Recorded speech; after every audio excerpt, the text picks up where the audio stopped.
Ladies and gentlemen, it's now time for Weird Frequencies.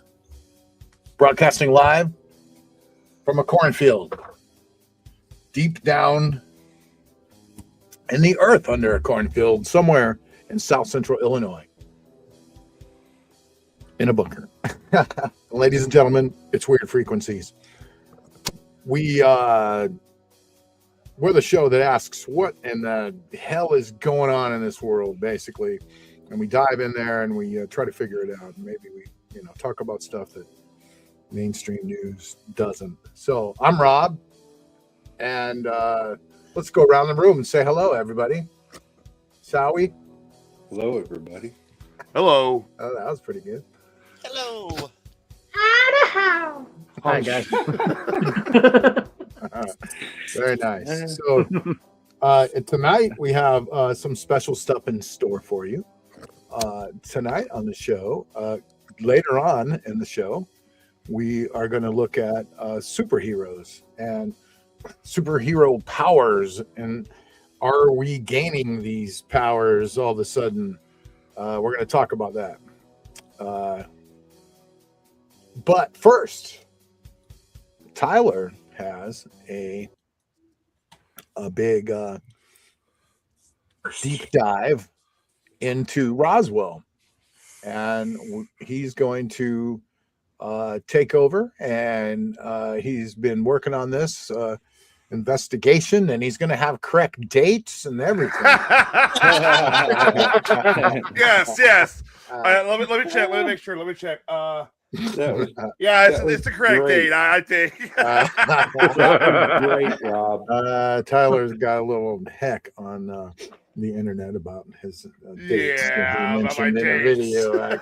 But anyway, he's gonna make up for all that tonight, and he's gonna update us all on Roswell. Go ahead, Tyler, take it over. All right. Well, as he said, I kind of like to do these little investigative things every once in a while, and a while back, I made the comment about Roswell happening in 1950, and a listener on the internet, rightfully so, corrected me. And it's not 1950, it's 1947. And I figured, you know what? I think for that comment, I should go ahead and cover this. So, Roswell is a town. It's in the seat of Chaves County. As of 2020, it has a population of 48,000. It's the fifth largest city in New Mexico. It sits in the Pecos Valley. It's rooted in 19th century ranching and cattle drives. It's basically an area that you wouldn't expect something like this to happen. But it's also home to the New Mexico Military Institute, which was established in 1891. It was also early rocket experiments for Robert H. Goddard's rockets in 1930.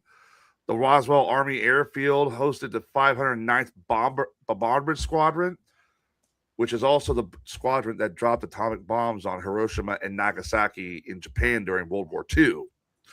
So it's like this stuff, what started out as a small little like basic ranching and cattle area, quickly turned into the mecca of 1940s, 1950s technology and military advancements.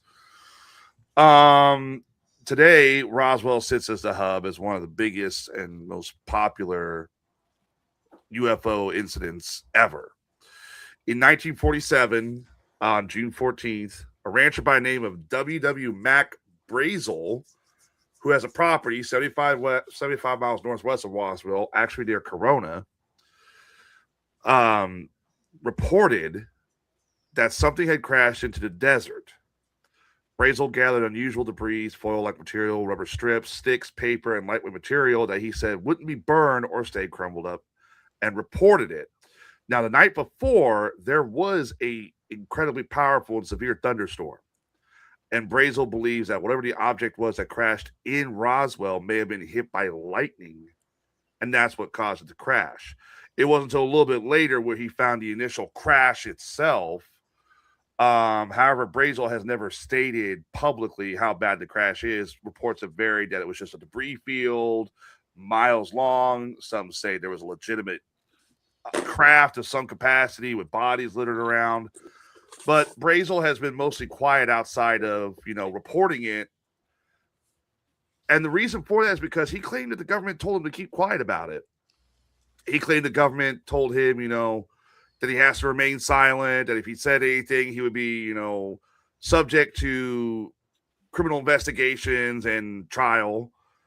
In July 8, 1947, the Roswell Army Airfield issued a press release. And this is what started the whole thing. And that's literally like 3 days away. Is why I want to do this. They stated that they had, quote, captured a flying disc on a ranch, which ended up making international headlines. That's the famous article we've all seen. Actually, I have it right here. It's on my, here it is.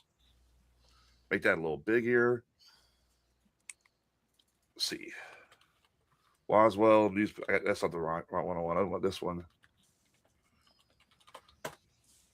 Here we go.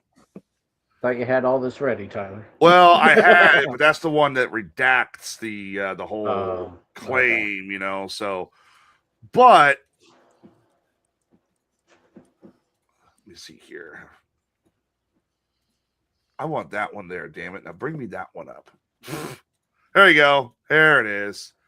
Roswell Air Force captures flying saucer on ranch in Roswell region. Now, whether this was reported to be true or not, whether this was a attempt to mislead, because the more you dig into Roswell, the more you realize there was a lot more at work here than just a rumored flying saucer that crashed. This whole newspaper headline here, everybody's seen it. It made international headlines. It was famous worldwide. And literally a week later, they redacted it, claiming, quote, it was a weather balloon. We'll get into that here in a little bit. Okay. The entire site where the supposed crash happened was closed off by the Roswell Air Force, the Air Force itself. Shut up. The debris was scattered about, and they said it took them roughly 12 hours to actually comb the entire desert and find the debris. Several military personnel recovered it. A day later, another newspaper headline comes out with photos of Major Jesse Marcel claiming, quote, it wasn't a flying saucer, it's a weather balloon. And that's what this famous little picture here is. That's him holding the balloon. Now real quick though, just sorry, go. Yeah, no, go ahead. Yes, the reason we do this so that way you guys could ask questions about it. I just still don't get when he said that when he had that piece and crumpled it, let go, and it went right back to. I'm going to get to that. I just can't understand this. By the way, did I show my script? Yes, you did. Oh, great. I just want to say Grok helped a little bit. Shut up, Internet. So, and I'm actually using somebody else's Grok. This is the worst part. If you looked closely, you probably could have saw whose Grok I was freaking using. Not all of us researchers have the money for premium tools. Yeah, I want to take a certain individual off of my show who watches for letting me, use their Grok for like a day. Thank you, Skeletor. But anyways, so they claimed it was a weather balloon.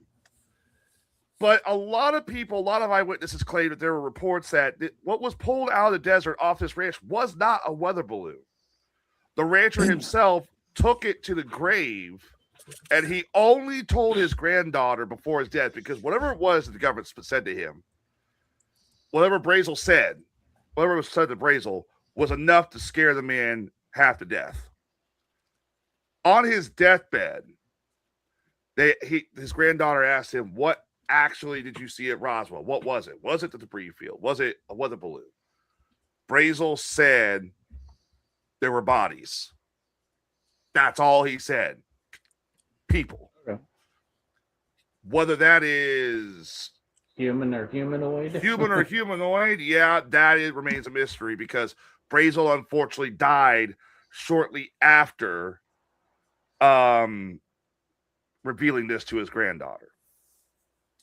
There are people who also claim that they were visited overnight by members of the military, members of the FBI, members of CIA, who may or may not have witnessed something. They were asked questions about, did you witness anything in the sky the night of the storm? Did you hear anything the night of the storm? One person who claimed he heard a lightning strike so close it shook his house windows was told not to report that to anybody, which he believes might have been when the lightning bolt might have hit this craft. And basically what happened after that was, after the report of the supposed weather balloon, it was all swept under the rug. Government said, case closed, move on. That's it, right? Right. Well, the problem is, when you have something like this that's shown to the general public, it's not going to just go away easily. Right. So people started asking a lot of questions. And there were some people who claimed they had pieces of this craft, as Bubba had mentioned, what's been labeled the memory metal. There are reports of this metal being all over the place during the crash site. It's supposedly a metal. It was very thin, very light, that you could crumple up, and after you open your hand, it just folds back out into its original state. Yeah. There is actually some people who claim they have this, some people who still claim they have this, but they will not part with it because either they are too scared of the fact that they have this because they've been visited before. Here's a perfect example of what it supposedly does. You see a piece of metal right there. Now, actually, this is a common thing with UFO crashes and UFO crash retrievals nowadays, is people will claim they have this metal. There are cases in places like Varginha, which is the one in Brazil. That's known as the Roswell of Brazil. There's cases in Russia. There's cases in Europe where they claim a craft of some origin crashes or, something happens to it. And this debris is left behind. And that's what supposedly is a corresponding connection between all those crashes, is there's more reports of that metal. There are scientists who claim they have this, but they are so afraid to release it because they know there's people in the deep state government or in the government that don't want this metal ever released. So, go ahead, Bubba. I took it upon myself to check on this to see if I could find anything, to find out what the debris that was picked up, was it the same as what weather balloons were made out of at that time? And it said that the debris recovered was from a high altitude balloon array, but it was specifically a top secret Project Mogul surveillance balloon, not a standard conventional weather balloon as the military originally claimed. Right. So there has been a lot of claims that there's been a lot of people who believe the UFO crash. Some people believed it wasn't a UFO crash. I'm sorry, Skelly. I see you're in the chat room, dude, but thanks for letting me borrow it. There are some people who claim that it was actually a prototype for a secret aircraft. During 1947, World War II had ended. Operation Paperclip had gathered most of the scientists from Nazi Germany to the U.S. We brought them there. Right. And in the 1950s, we were developing all types of weird. Have you ever seen the donut? The donut. I've seen a few donuts in my Well, life. not the ones you eat. You sure? That sounds really good. Real quick, too, it says that the wreckage consisted of heavy, glossy, paper-like material, metallic sticks, chunks of plastic, and foil reflectors. Yes. This experimental array used foil and specialized reinforcement materials like rubber-backed paper and balsam wood. As a matter of fact, here you go, Adam. You've never seen it. Here is the donut. Was a classified airplane. This is one of the airplanes the government was working on at the time of Roswell. That is legitimately an Air Force plane that we were trying to build during the 1940s. Looks like they're each taking a half. Like half of it's the Air Force, half of it's the Army's. I guess, yeah. Did it fly? It did fly a little bit. However, there's actually a picture of it right there lifting off the ground. I could see that being closer to like a hovercraft Yes. than an actual like aircraft. You know. Some people theorize that maybe that's what this was a secret aircraft they had actually got to work and it had crashed during the lightning storm or before. Some people theorize it may have been a prototype SR-71, or I think the SR-71 came out a year later or so, or the stealth bomber. There was, as Bubba said, that Project Mogul, which was supposedly a high-altitude weather balloon that could detect nuclear launches from Russian sources. It was supposed to be an early warning system for, in case the Russians ever decided we're going to go ahead and launch nukes at the U.S. No answer has really been given, which we had heard originally during this whole disclosure thing about, the whole Trump releasing disclosure files, that there was going to be something about Roswell in it. And we haven't gotten that unless it's on its way. It probably won't come out. There's been a lot of this that's gone on with Roswell when it comes to like what actually happened. There are later accounts, obviously second, third hand added details, like, for example, the crash site, gray aliens, alive or dead, autopsies, a nurse who disappeared, the memory medal with the hieroglyphic markings, high-level secrecy, the typical stuff. Right. But the skeptics against Roswell have said for years, well, if that's the case, then where's the evidence at? It shouldn't remain hidden for this long. But I don't think they really understand, like, years later, the SR-71 came out of the Air Force. That was designed to be a high-altitude surveillance plane that we kept absolutely quiet because of the Russians. Decades later, you had the B-52 bomber that came out. That one is, if you look at the B-52 bomber, back then, if you saw that, you'd be like, well, that's a UFO. That came out of Area 51, as did the stealth fighter. I think the stealth fighter did, too. I'm not sure. Somebody on the internet will fix me, I'm sure. Somebody will. In fact, General Marcel said that originally he was told to retract the flying saucer story, and they gave him all this aluminum foil and sticks, like, how Bubba described that's what was recovered, and go sit in this room and pretend that's the debris from the supposed flying saucer. And that he said the real object that was recovered was carted away after a thorough sweep by U.S. Army and U.S. Air Force personnel. Like Bubba said, the Air Force declassified the documents for Project Mogul, which was going on at the time, but it does not explain a majority of like the third-hand encounters of the people who come forward claiming they have this, or even some of the people, like, for example, General Marcel, who claimed that he was told to lie about it. It also is kind of interesting, too, because a few weeks earlier in 1947, you had Kenneth Arnold, who reported his flying saucers near Mount Rainier, which is what coined the term flying saucer. Mm-hmm. And then a few weeks later, you have Roswell. So it could have been a number of things, but the problem is that nobody's really ever came out. There was a 1997 House inquiry into the matter, in which they claimed that the actual craft that crashed in Roswell, this was done by the House Judiciary or House Senate Committee.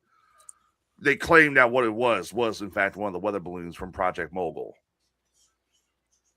But there's still so much that some people look at and they're like, well, how do you explain this? How do you explain, all this? Go ahead. Well, when they described what was supposedly recovered there that coincides with this weather balloon, this Project Mogul, not once in that description does it say metal that you crumple it up and it goes right back to the same. A foil don't do that. You wrinkle up foil, it Doesn't come back.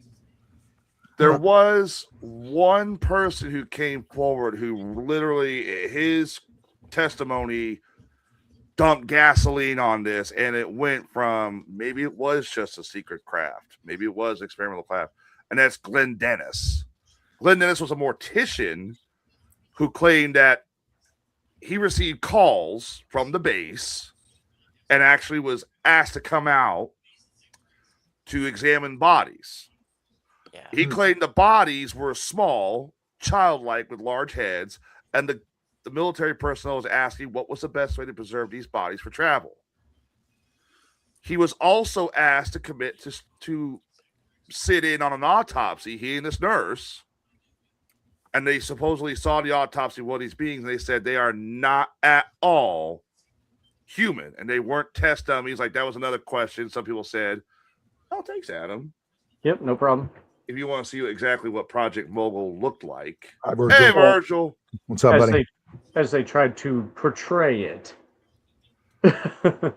Yeah. So, I mean, if that's what Project Mogul was, it's not going to look, I mean, it's not going to look exactly like, well, let me bring that up, actually.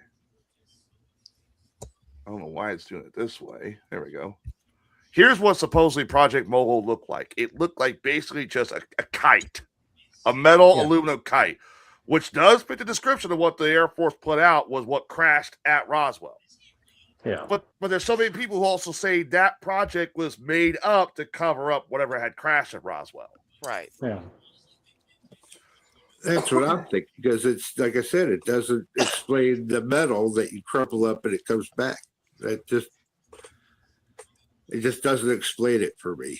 Well, if we had actually had metal that crumbled up and came back, that would have changed science completely.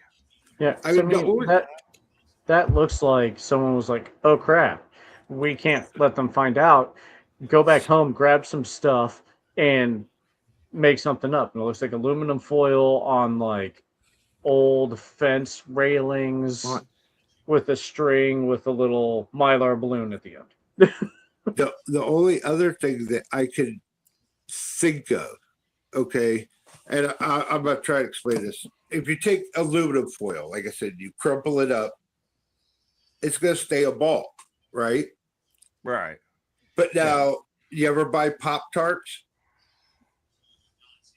That foil package?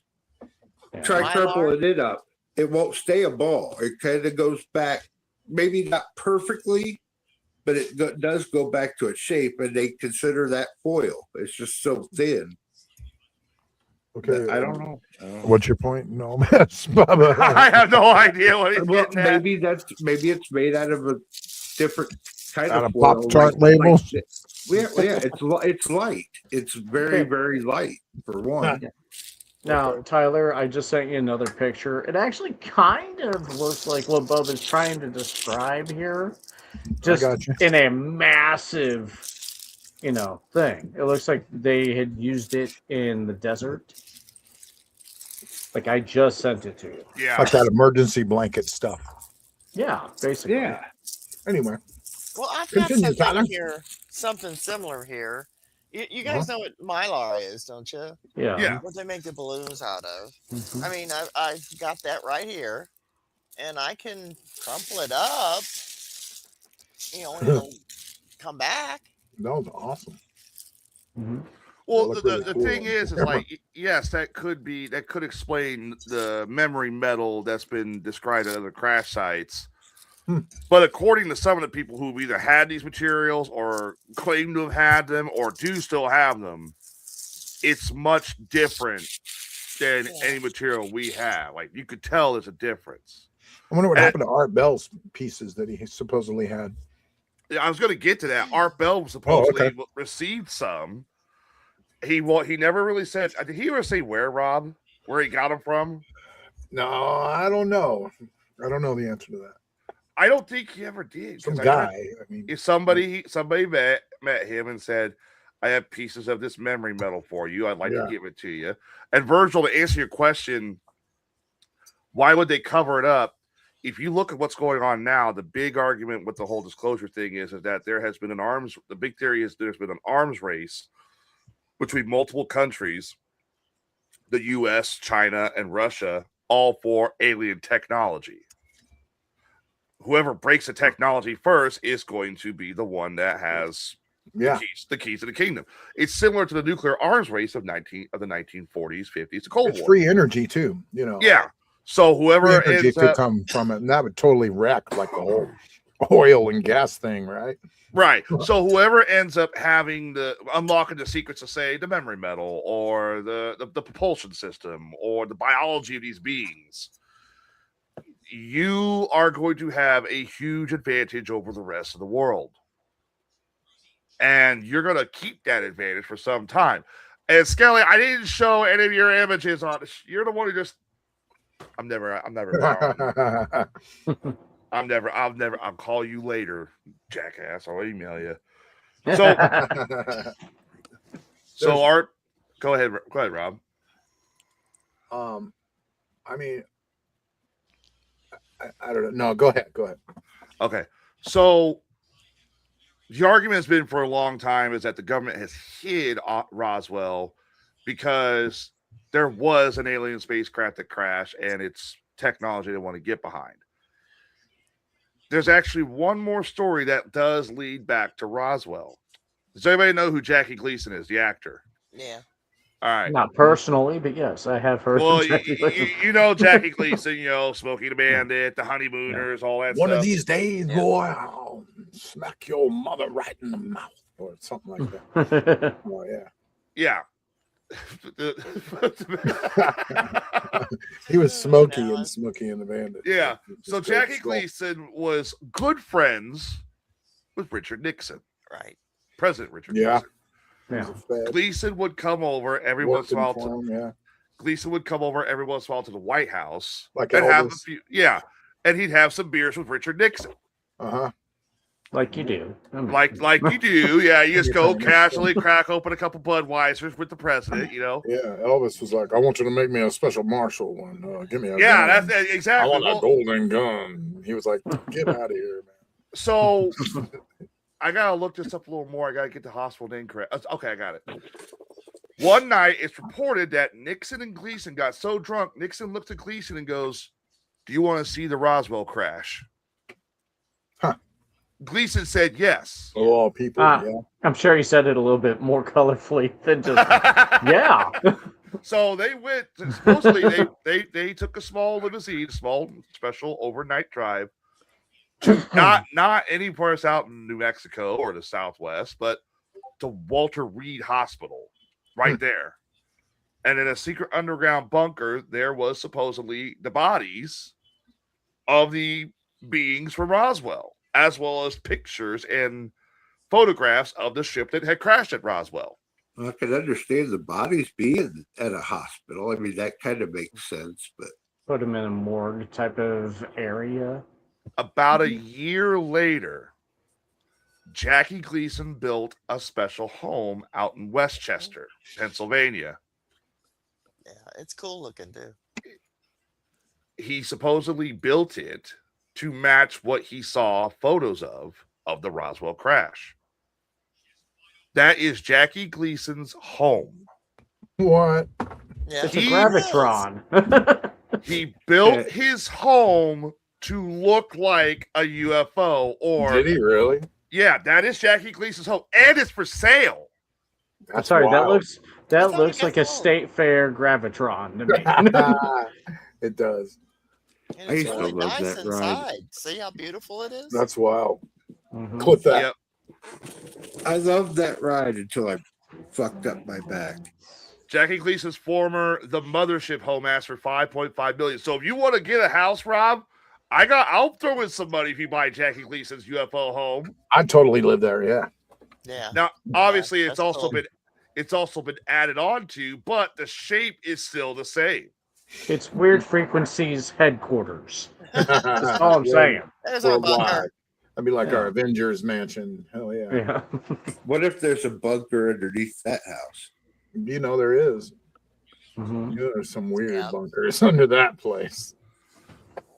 So Roswell has had a long history and a long legend. Some people want to sit there and say there's no evidence a UFO crashed there, but there's hundreds of eyewitness testimonies, including the people who are supposedly in on a conspiracy that came forward, claiming that they had actually witnessed something or had been called in to deal with something.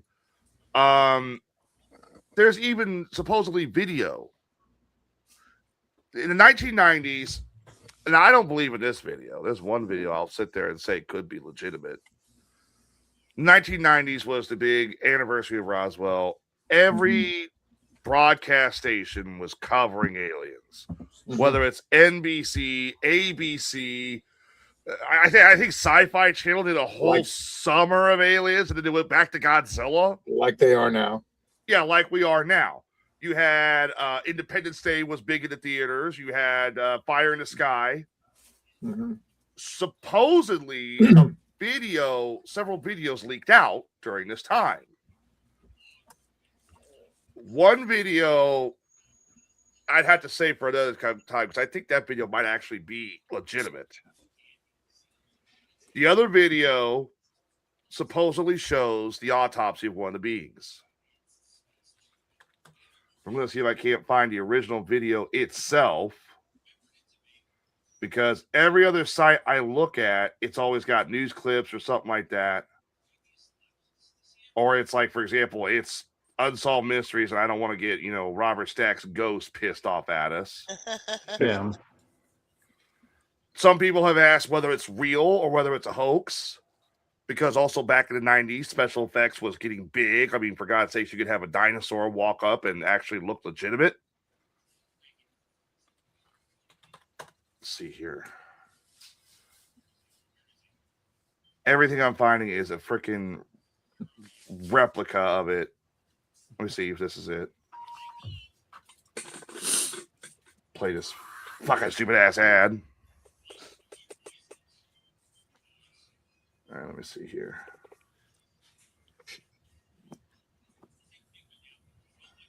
Here you go. You want to talk about the memory metal real quick, Bubba? Here you go.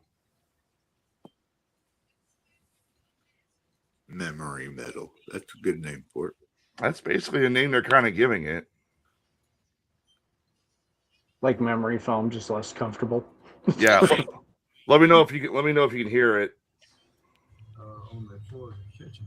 Then he said, "This is Can you hear it? material. Yes. Then there were some looked like iodine fragments, and on the inner surface there was, I thought, hieroglyphic writing. I said, "What is this?"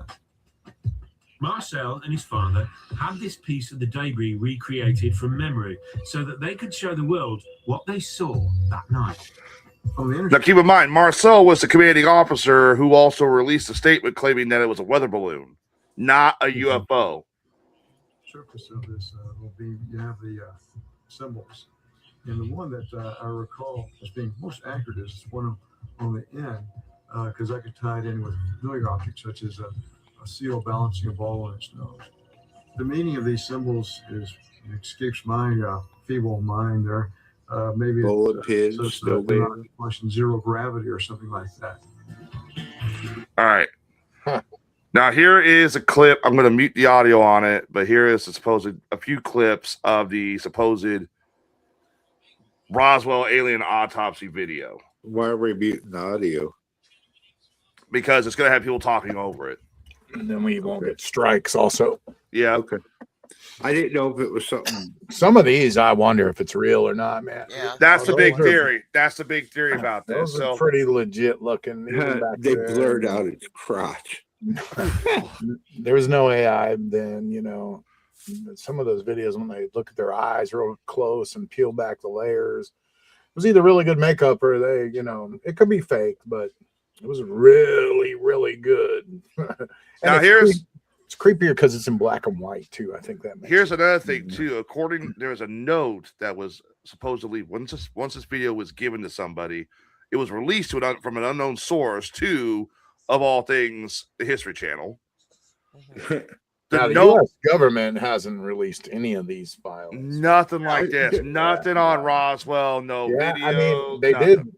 Though that's not true, though. They have released stuff about Roswell. Well, I mean, as far as the disclosure goes, they haven't released anything like showing a video. But here's the scary but part. didn't they, Connie? Didn't they talk about Roswell quite a bit actually in the releases? Not a lot.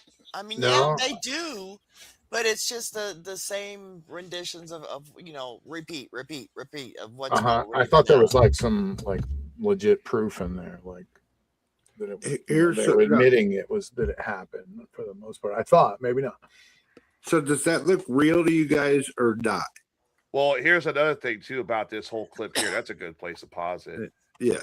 Supposedly, once this video was released, it's also claiming that not only is this a pilot of the Roswell craft, but that the pilot was sedated, but was still alive during the autopsy, which means that whatever this thing is, if this is real, they killed him on the table just to see what's in him, either because he was the one that might not have lived, or he is the one that they thought was dead, and all of a sudden it turns out he's alive. There are people who have argued this is Hollywood. This is a Hollywood stunt special effects team, because like I said, back in the 90s, you had a huge renaissance of special effects from films. You had, CGI was just starting to grow up and start to come into play. Practical effects was huge. You had science fiction was starting to become more mainstream than, pseudoscience or movies that nobody really goes to watch. I don't think they've ever said whether or not this is a legitimate video or not. It goes into detail too. Like, we saw a little bit of it there where it supposedly cuts the chest open and all that stuff. They removed the eyelids off this thing in the original video. Oh yeah. Yeah. I was gonna say, before you move that, Looks kind of bloated. here's one thing I want to say about it though. The hand is, you can tell, especially with the right hand, there's 5 fingers. Usually when aliens are described, they never have 5 fingers. Yeah, that one literally has 4 fingers and a thumb. Yeah, it does. Okay, here's what I found out about what the newly released, U.S. government UAP files actually say about Roswell. The releases, the answer is you're right, Tyler. No, the newly released U.S. government UAP files do not confirm Roswell as a legitimate extraterrestrial event. Right. What the files actually say, the releases include historical references to the 1947 event. They contain old memos, reports, analysis that mention Roswell alongside of other 40s and 50s sightings, flying discs. One notable document is an FBI memo from the Dallas field office reporting that an Air Force major said an object purporting to be a flying disc was recovered near Roswell. It describes the object as hexagonal and suspended from a balloon. And then a couple other things. Avi Loeb, and others noted that these are interesting historical contexts, but nothing in the declassified material overturns the official explanation that it was a weather balloon or, Who's that Avi? I've heard that name before. He's like a UFO. He's a disclosure guy, and he's not real trusting of the government, basically. So is he like? Was he a part of something at one point, or is he's just a trippy dude? I don't know. The files focus more on modern UAP sightings, orbs, triangles, than definitely solving old cases like Roswell. No smoking gun alien bodies, reverse engineered craft, or confirmation of extraterrestrial origin. The government continues to emphasize transparency while encouraging the public to draw their own conclusions. So, our buddy from Manchester, actually, Virgil said, why, haven't we reversed engineered this stuff? Why are we using, big fat rocket fuels, powered rockets built by Harry Arst, Elon Musk? But yeah, I don't know. I think we haven't figured it out. If we do have stuff, which we probably do, I don't think we figured it out. It's like taking a motorcycle. It's like taking a ninja motorcycle back to the cowboy days and dropping it in like 1890 and to a horse rider and saying, hey, check this thing out and tell me how it works. Figure this out for me, will you? And I saw- it's going to take them a long time. I saw a video and said to Connie about that they're even talking like, just say our space shuttle. They said it's like impossible for it to have gone to the moon, because if you add up the math of it, Oh yeah, we're not going to talk about that Yeah, bullshit. there's no All right, way so you can so I got a We question. went to the moon. We know reach. that already. I got a question. How many of you think the video I just showed you about the Roswell autopsy is real? That was actually in Project Blue Book. I don't know. I'm 50-50 on it. You're Yeah. 50-50. Adam, what about you? Bubba, you think that was real? I'm Mm. 50-50 too. All right. So Being the skeptic I am, I'm leaning toward not real. If it was More than clear real. and colored, I would tend to believe it more. all right, so I want it to be real. when that video came out, there's a reason I bring this up. There's a reason why I bring this up, and I know because I obviously I want to explain this, because if we just let it go like it is, but I gotta explain this. If we let it go as it is, the internet's gonna jump on us and be like, I didn't all that Okay, shit. Tyler. All right, well, you know what I mean. I got a date wrong. I'm never gonna live that down. No, So I'm not yelling. It went in my ears. sorry. So the video was released by video producer Brian Santilli. He claimed the 17-minute long video was recovered from it was actually given to him by a videographer who worked at the site Right. in Roswell during the autopsy. He recorded the whole thing.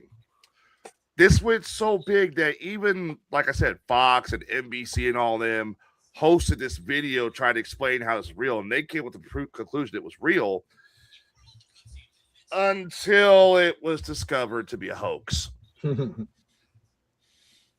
That video is a hoax. Okay. All right. Now, in 2006 documentary, Santilli admitted that it was called a, quote, reconstruction or restoration of supposed original 1947 footage that supposedly had deteriorated to the point where it was unviewable. Santilli claimed he saw the real film in 1992, but he could only establish a few frames. None are proven to have been shown in that video.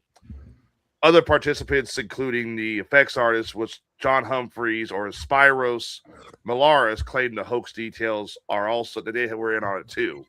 So we know that was a hoax. That was a hoax.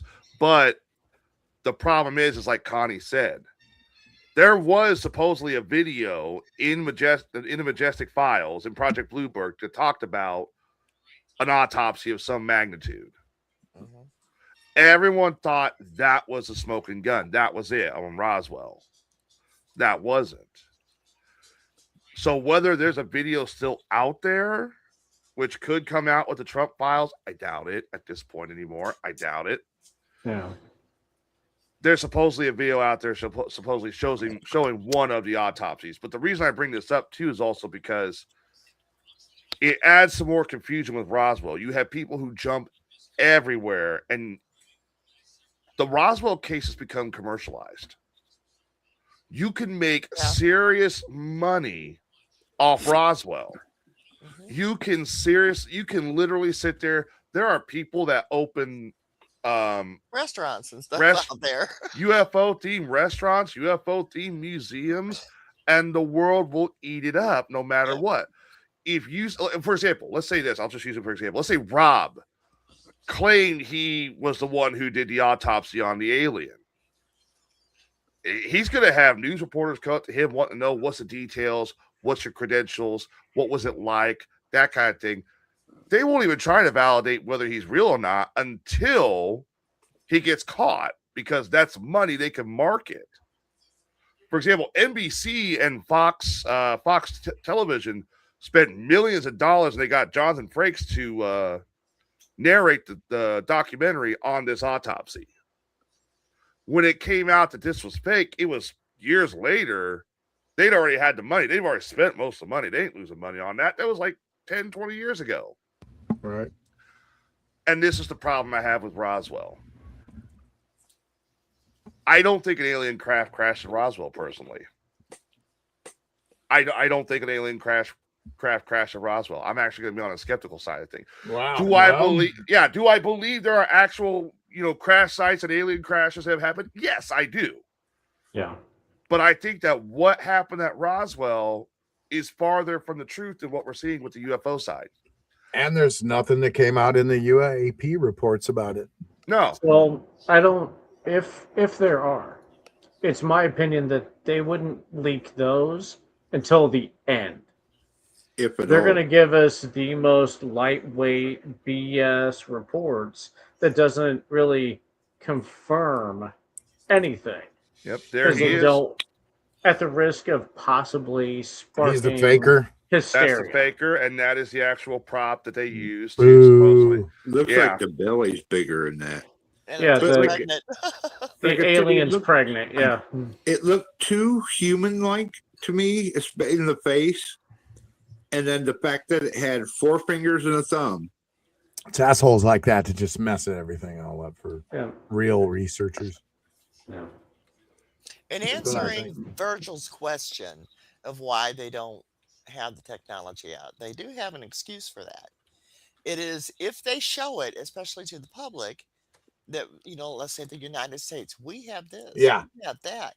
They're not Another showing country nothing. is going to try to come in and steal that technology. Yeah, it's all an Yeah. arms race. It is. Duplicate, right. Nobody's going to show anything that they know if they found it. They can't show it.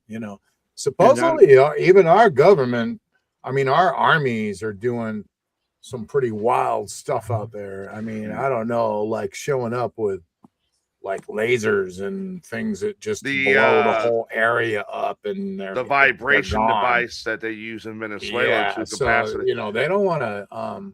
I've seen other people in chat talk about like people in Australia and other countries. They're like, don't mess around with the U.S. They'll show up with them weapons, whatever they are, and then take out your whole everything. But I don't know. Yeah, there's crazy tech.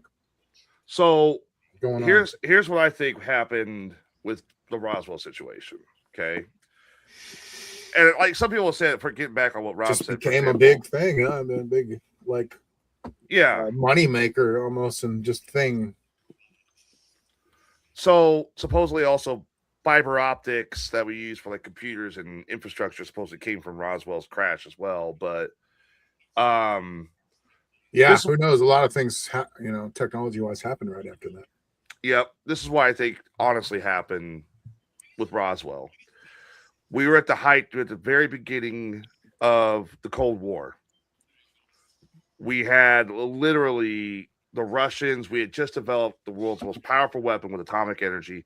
We knew the Russians were going to try and do. In fact, the Russians would get the atomic bomb like 2 years later. They would actually detonate their first atomic warhead. Well, and they also created the Tsar bomb, which is like 3,300 times right the strength of, I believe, the Fat Man that we dropped.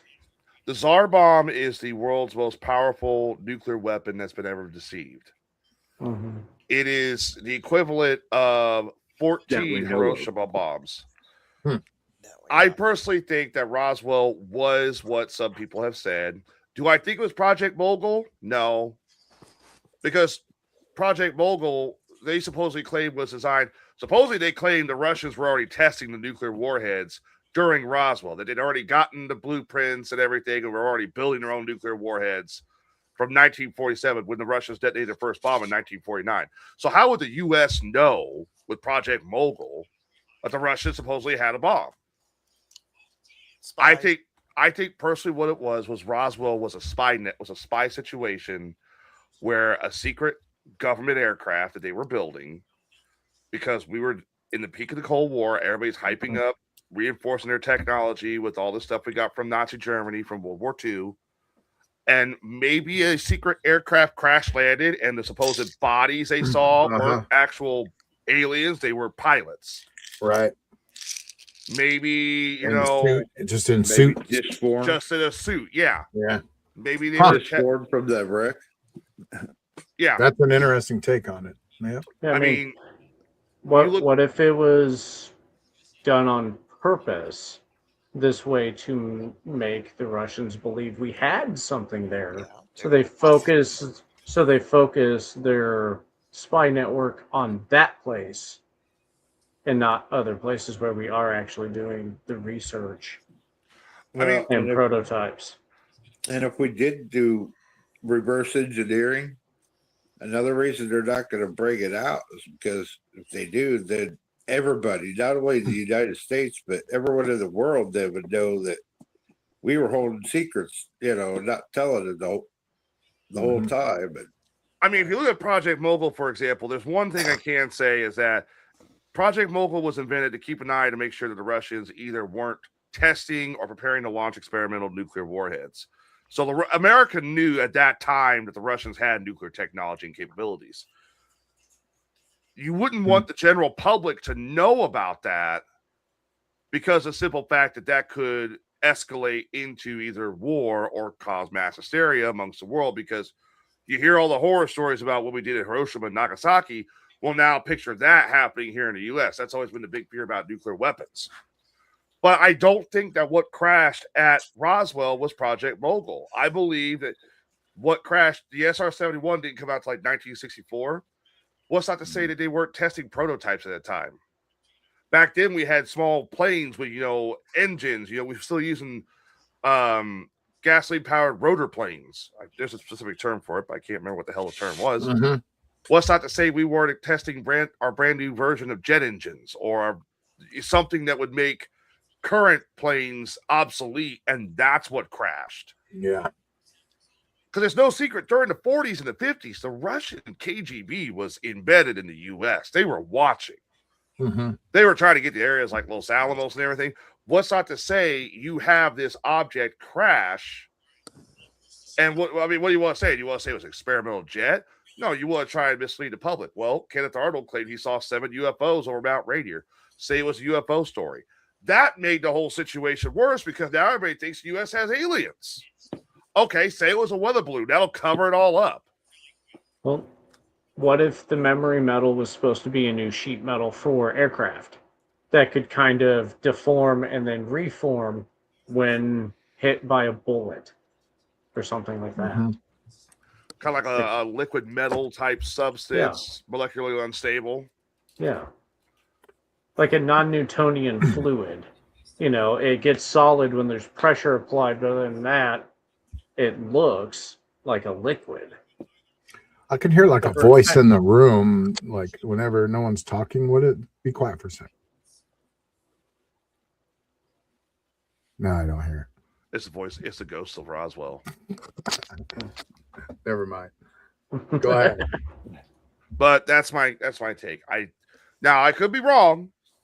I do believe there have been UFO crashes. I know they have said, Lou Elizondo and what's his name, that whistleblower that me and Rob both kind of like jumped the hell out of once, who claimed that he has seen stuff, but he can't talk about it. Lazar. Yeah. No, not Lazar. It wasn't Lazar. It was somebody else. David Gresh. David Gresh claims the U.S. has recovered. And he's talked to all kinds of people, but he can't tell you who. Yeah, but he can't tell you who. Yeah. But I think Roswell's not one of them. Yeah, I think that's cases probably like a good look. I think cases like Virginia. I think cases like Kecksburg. I think cases like what's that one? Rendlesham are fine examples of UFO crashes that were actually recovered. I don't think Roswell's one of them. Well, we had 3 other, at least 3 others before Roswell. I'm sure there's plenty that we haven't even heard of. And the one thing too is I want to point out is there's actually a theory going around as to why these UFOs supposedly crash. This was something that was interesting. He's a filmographer. Ben Fox, I think it's his name. I'll look it up. He claims that the theory is that sonar signal emissions and radar signal emissions is what caused these UFOs to crash. Radar might confuse them. They think it scrambles the computer systems on their UFOs.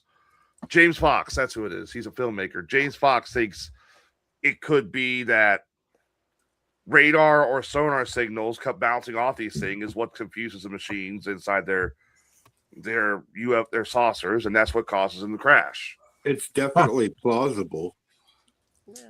Yeah, imagine these waves hitting your aircraft. You don't know what they are. You don't know what they do.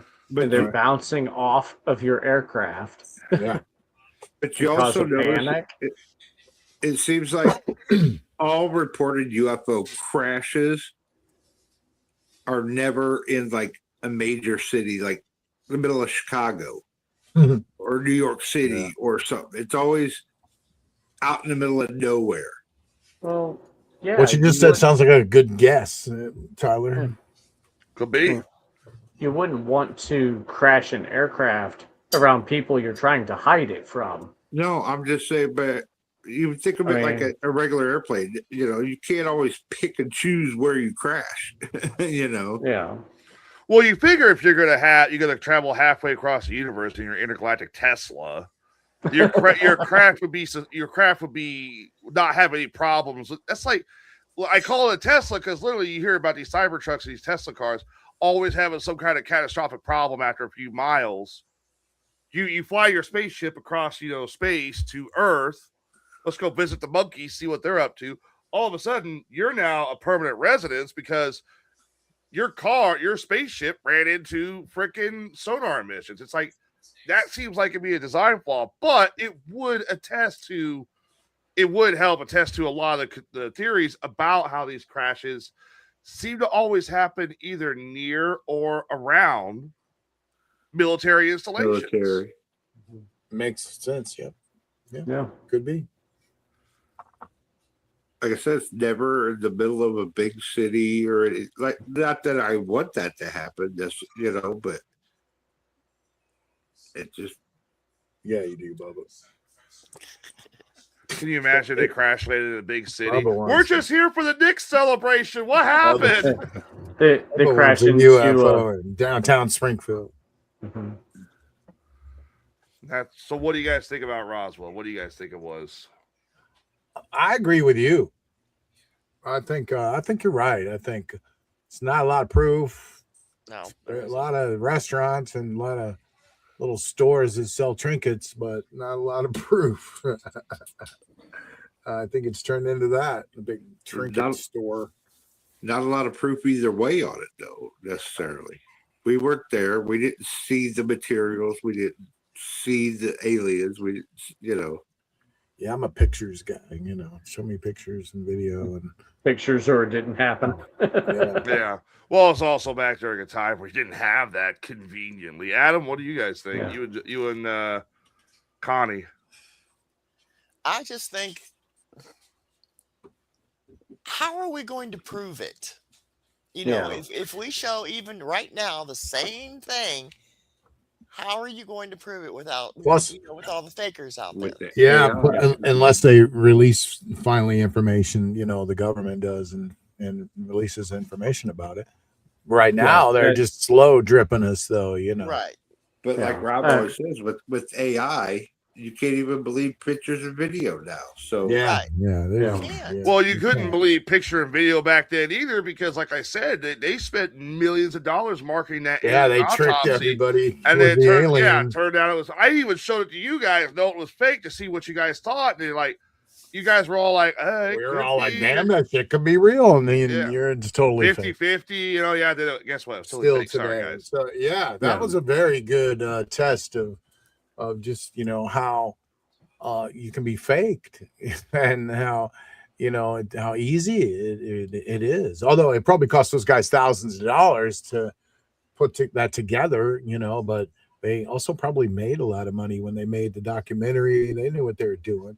And they sold it to, History Channel for $40,000 or whatever they did. There you go. They made something. They're still probably making money today. When every time it plays, they make $5.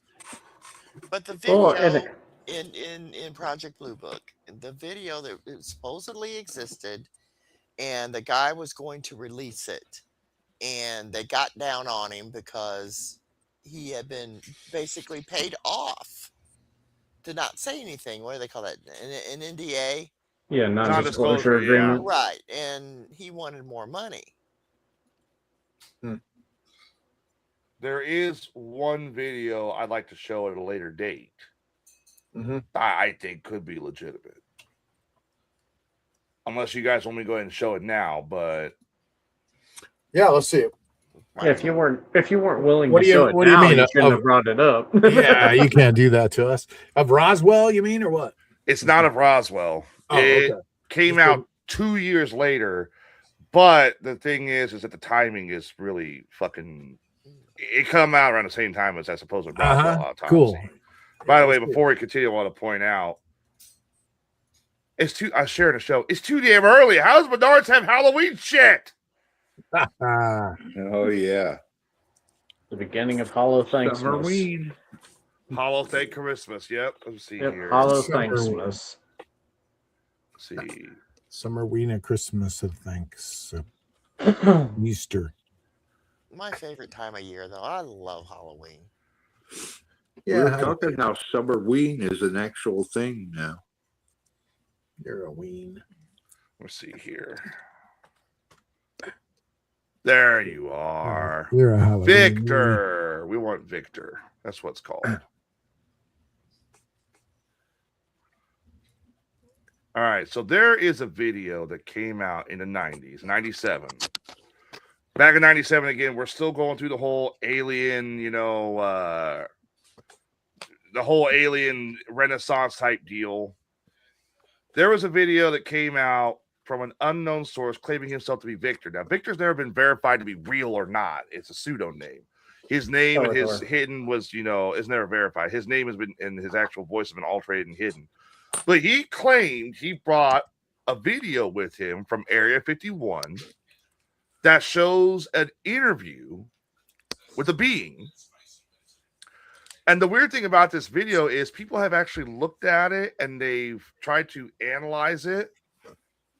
I'm gonna actually Google search it here while you guys are watching it to see if there's any news on it.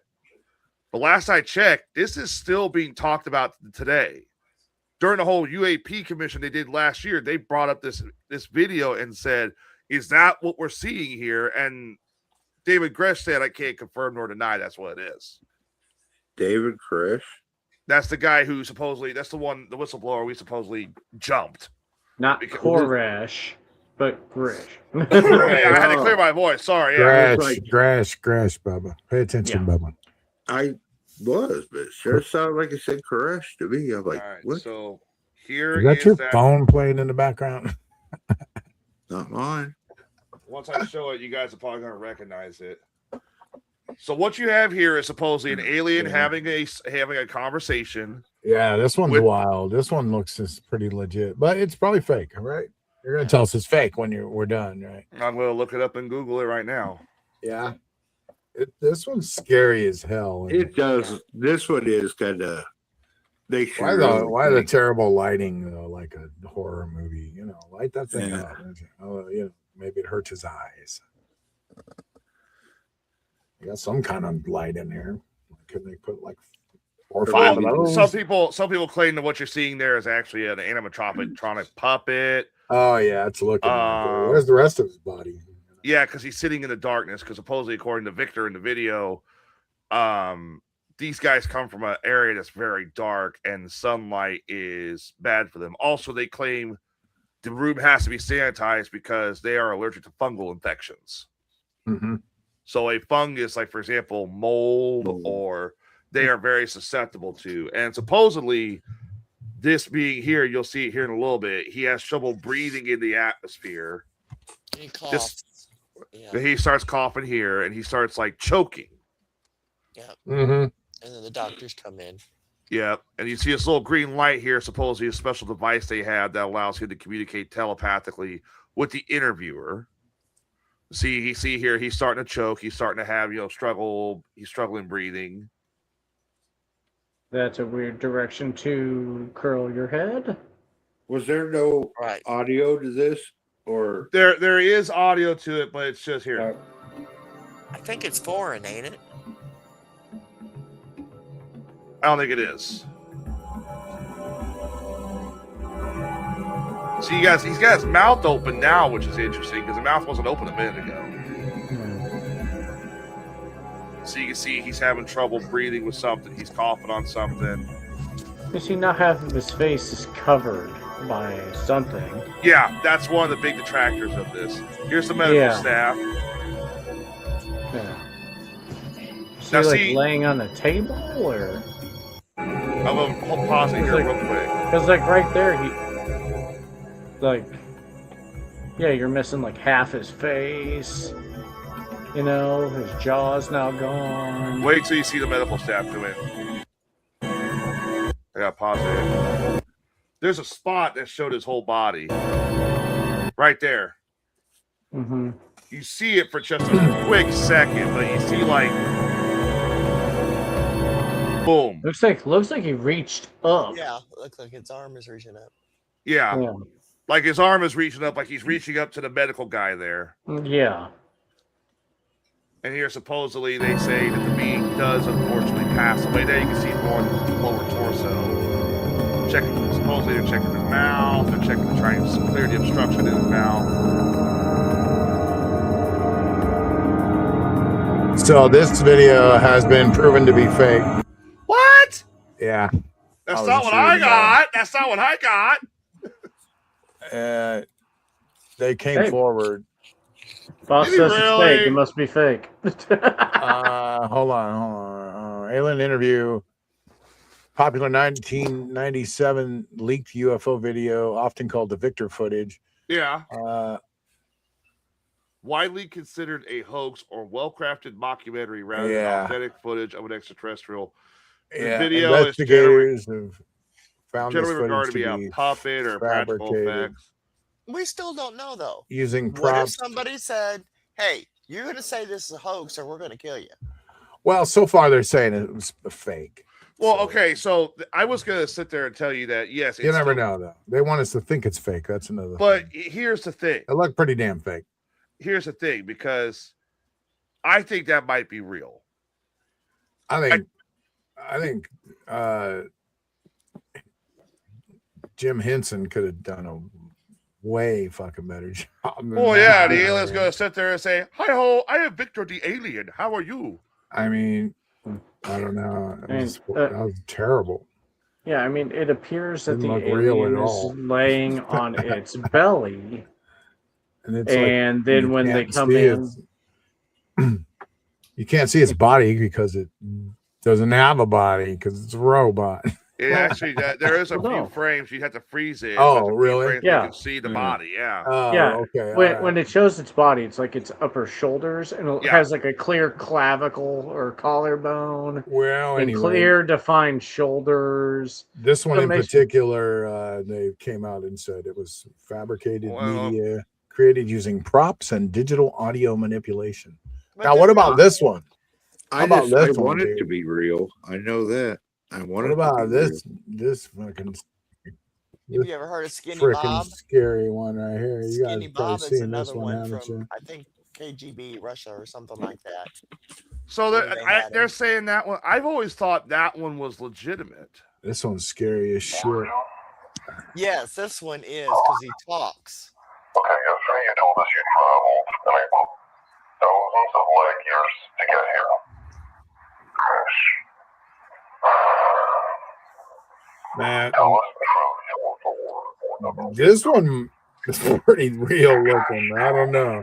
Although it's newer, but what he says is crazy. Right. I want to see like moving appendages. Yeah, it looks like it's just torso and head. So I take it aliens have He's freaky though. Look, like his parts of his head are moving and his eyes are weird and his forehead's moving. He's saying he's us from the future. He says all kinds of riddles and stuff, man. It's pretty cool.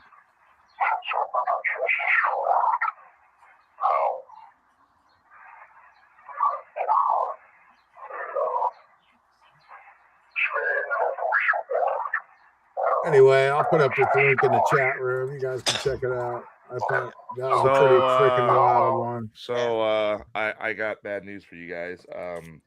First of all, the Victor video, it's neither proven to be, it's believed to be a hoax, but it's not proven to be a hoax. That one there I know is is fake because there's a whole series about it.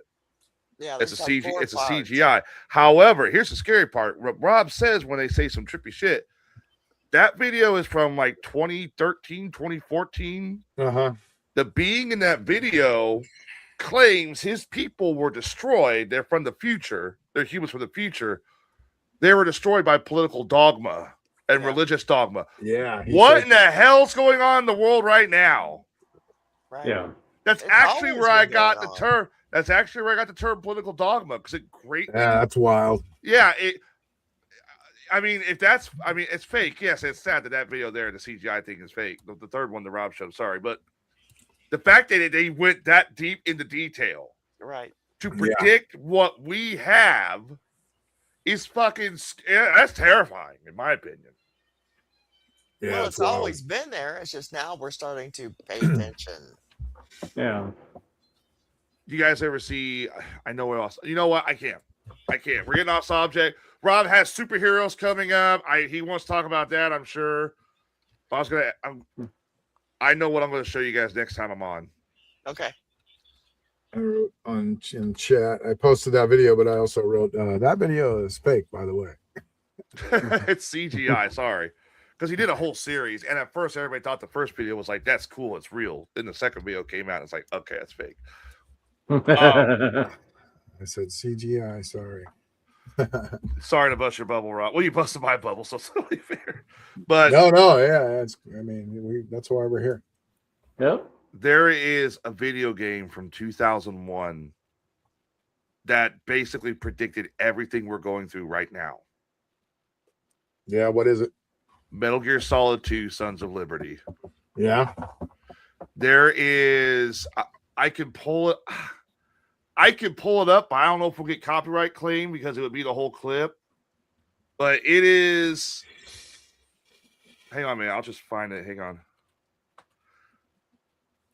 Metal Gear, it's right here. Metal Gear Solid 2 AI conversation. So in the game, it's a game from 2001. I'm sure Rob Adams heard about it. Yeah. It is the second Metal Gear Solid game. You are playing as a character named Raiden. You're not playing as Solid Snake. You go through this whole situation where you're trying to stop terrorists from causing a nuclear destruction when you realize they're actually trying to, or a toxic destruction from a chemical spill, when you realize they're actually trying to gain a supercomputer built by the U.S. government that has 3 fully functioning AIs in it that are sentient. And these AIs run the country. They proclaim that the world is going to go through all of this whole fake news, political dogma kind of thing, and they're the only ones to stop it. Now, this was from 2001.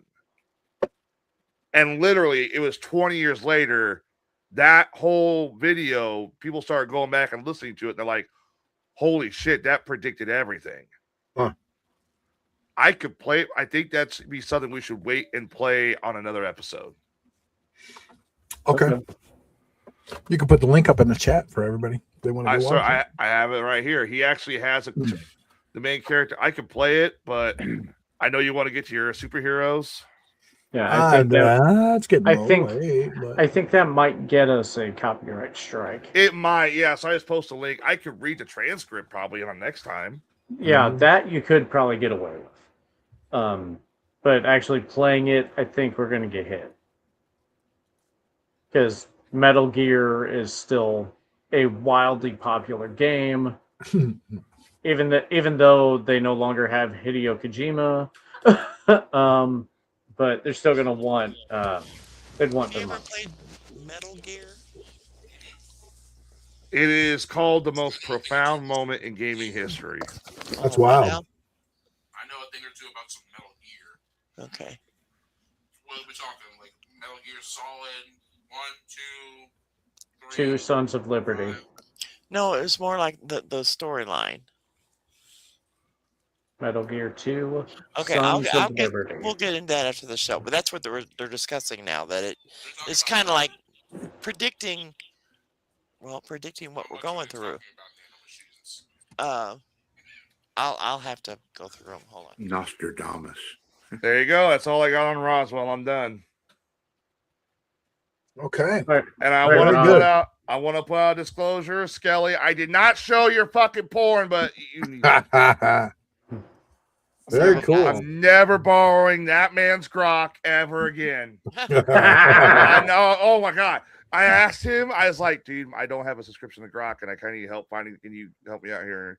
I haven't renewed mine. He's like, yeah, just don't look at any of my files. That's hilarious. You need God, dude. You need help. Tyler, talk to me after the show. I'll get you hooked up on my my pro AI. So A Christian account. No, it's not a Christian account. I'm just gonna get my own subscription to grok back. I'll say Right. I was gonna attach you to my Google, so you had YouTube Premium and. I need to get on that anyways. But yeah, we'll talk about that. I have a family account and an extra space. Is it worth it to pay for it? Is it worth it for grok? I thought it was. I mean, you can do more It if you depends on want if to you're pay going to use it $20. all the time. You know, I don't pay for none of them. I just, if I run out of stuff, I just go, oh, well, I'll go use Chat GPT. If I run out of things it does, then I'll go back to grok. I go back and forth. Yeah, I do apologize. I thought I had it on mute when I was talking. It's okay. I have cool.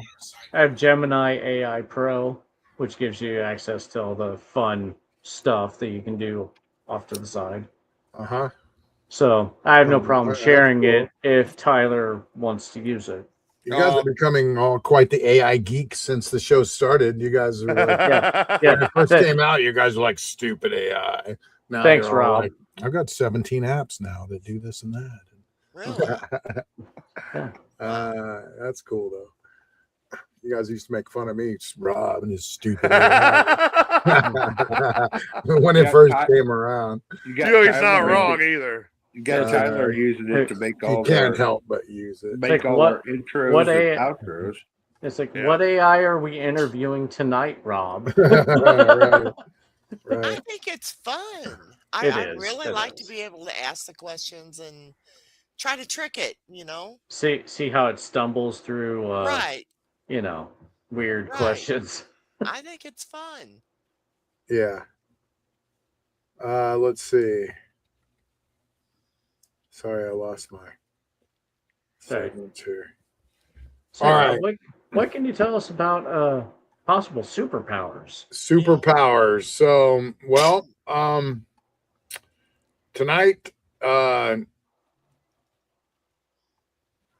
asking the question that's kind of buzzing around the internet and TikTok and stuff, and comic fans are excited, but skeptics are rolling their eyes. You know, are people starting to get superpowers though? From genetic marvels going on out there to mind-bending feats to viral TikTok trends that look straight out of a superhero movie. We're going to talk about some of this stuff. We're going to cover some real documented cases, scientific explanations, social media phenomena, and even a look at some extraordinary individuals in some viral videos. So let's crank it up. So let's start with some documented real-life superpowers. We'll start with some cases that are just hard to dismiss, right? And there's a compilation out there of people born with real superpowers, like this guy. This is what made me really want to do this. Take a look at Tavi. Now, I watched this guy's videos and thought, how in the hell is this guy doing this? Where's Tavi? There he is. Tavi Castro. So this guy dives under the water, and I don't know, how he's doing it or how far he's diving, but it's real. And he talks about how, it's real. Watch this.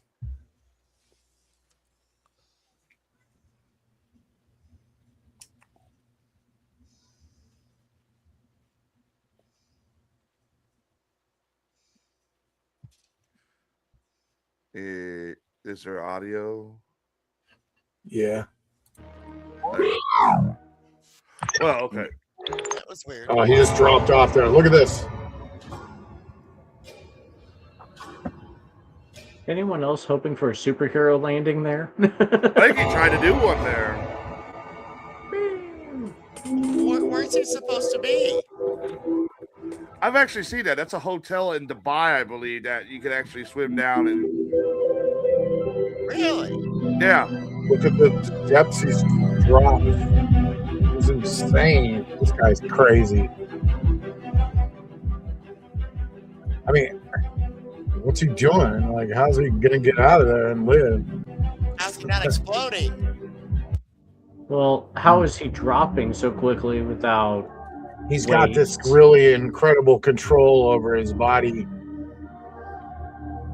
and his weight and his breath, and He was dropping like he was weighted down. he Skeptics dropped like claim- a rock, though.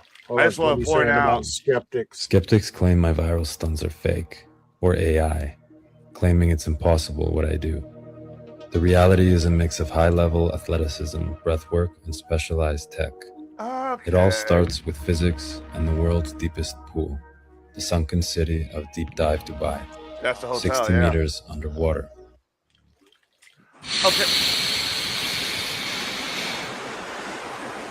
This is how he does it. Breathing exercises. So is he our next Aquaman? Yeah, look at him. He's freaking Aquaman. It looks like Jason Momoa. Well, Yeah. And he looks like Jason Momoa. He's essentially the Hawkeye of Aquaman. Yeah. And he's trained well. And then he uses tech on So top. What if you could slow time? So it's not real. He's had to train a lot. It's like saying Batman's a superhero. It's down really fast. So I have actually looked it up. Uh-huh. Humans can only hold their breath for 30 to 90 seconds without medical assistance. Brain damage begins after just 4 minutes without oxygen. Death could occur shortly afterwards. So you need oxygen every 3 minutes. However, trained free drivers using pure oxygen can hold their breath for over 20 minutes. Yeah, this guy's a world record holder for free. Yeah, diving. so he's probably one of those guys who needs pure oxygen, which is like he can hold it for 20 minutes, which is like that's amazing. Now, he has an emergency canister, look like on his right thigh. Yeah, well, I mean, if you're going down, to do But something just in stunts, case, yeah. I mean, yeah, you have to be, got to be careful. Is he, I'm not. is he I don't want act- that to take away from him. Is he actually saying that the beings are real too? So Just there's a like video diving. going around. Is he what? Is the beings that are in there? Are they? Is he saying those are real too? Beings. Yeah, there was other There was another person beings that in like there grabbed him. swimming around that didn't look human. Oh, I don't know. Yeah, I mean, he said it's a combination of tech too. So Yeah. I think what he's doing is it's a combination of skill and tech. and he just has this underwater breathing ability. It's crazy. So I mean, there's no damn way I could literally hold my breath that long. So that's a superpower right there. That's fucking Aquaman. If he's coming out riding a shark, I wouldn't doubt it. right. It's just Okay. freaking nature. All right. Up next, we got the real life Daredevil. Kind of. They're calling him Batman, but I call him Daredevil because as a baby, Daniel Kish developed retinoblastoma cancer that affects the eyes, and he had both eyes removed before his first birthday. So, in order to navigate his environment, Kish developed because Daredevil has radar like a bat. He's And, blind. and he's blind. This guy uses his own echolocation system using the same techniques that bats use to fly in the dark. That's why he's referred to as the real life Batman. He uses clicking noises with his tongue. He realized every surface has a sound. He could recognize trees, which produce, the trunk is a different echo than the branches and the leaves, and he just listens and he builds 3D images in his mind around him. Let's see if we can look at this video here. Are we saying being a great listener is a superpower? Yes, we are. Okay.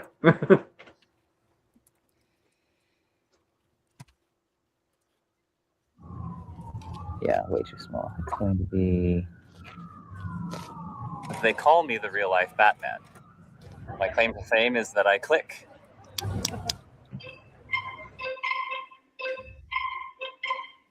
echolocation. There's a lot of emphasis on helping the blind in this sort of charitable way. We don't really see it as a charitable thing. We see it as just supporting citizens of society to be effective citizens.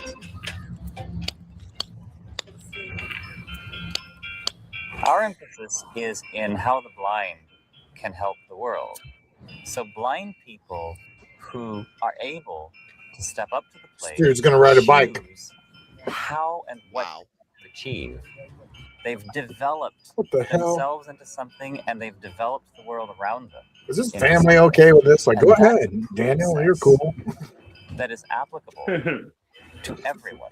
Come on, drive out in front of a car and kill yourself. Like, I'm blind and can ride a bike. That sounds like a great idea. Go for it.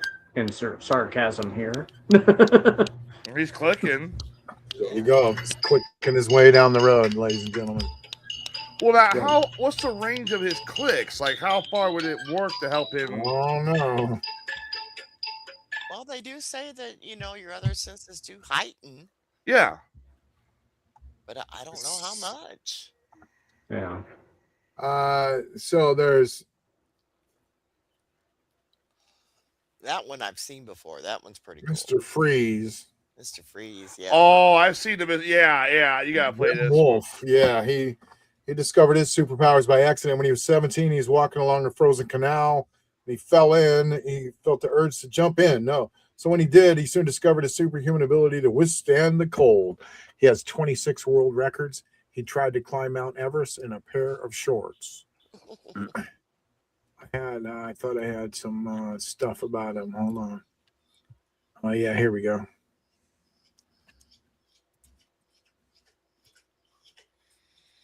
That screen's not showing. I got to switch screens.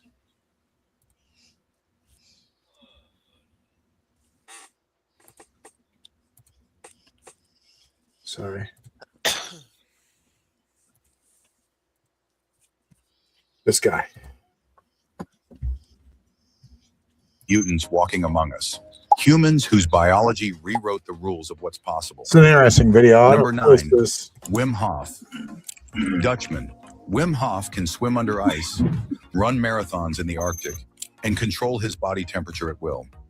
Scientists at Radboud University confirmed he can consciously influence his autonomic nervous system, something once thought impossible.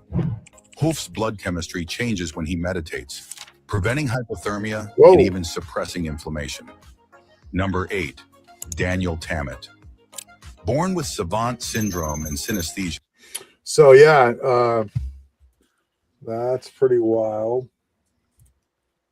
That I think I saw a video of him once. He swam underneath the ice. He said, and he got out of the ice, but he needed help getting out of the ice because he was underneath the water for so long. His eyeballs, the top layer of his eyeballs, froze.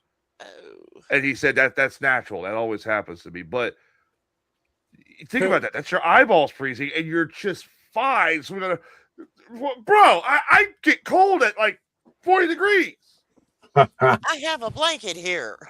I contribute to global warming because I don't want to freeze my ass off in the winter. I know. I hate being cold, man.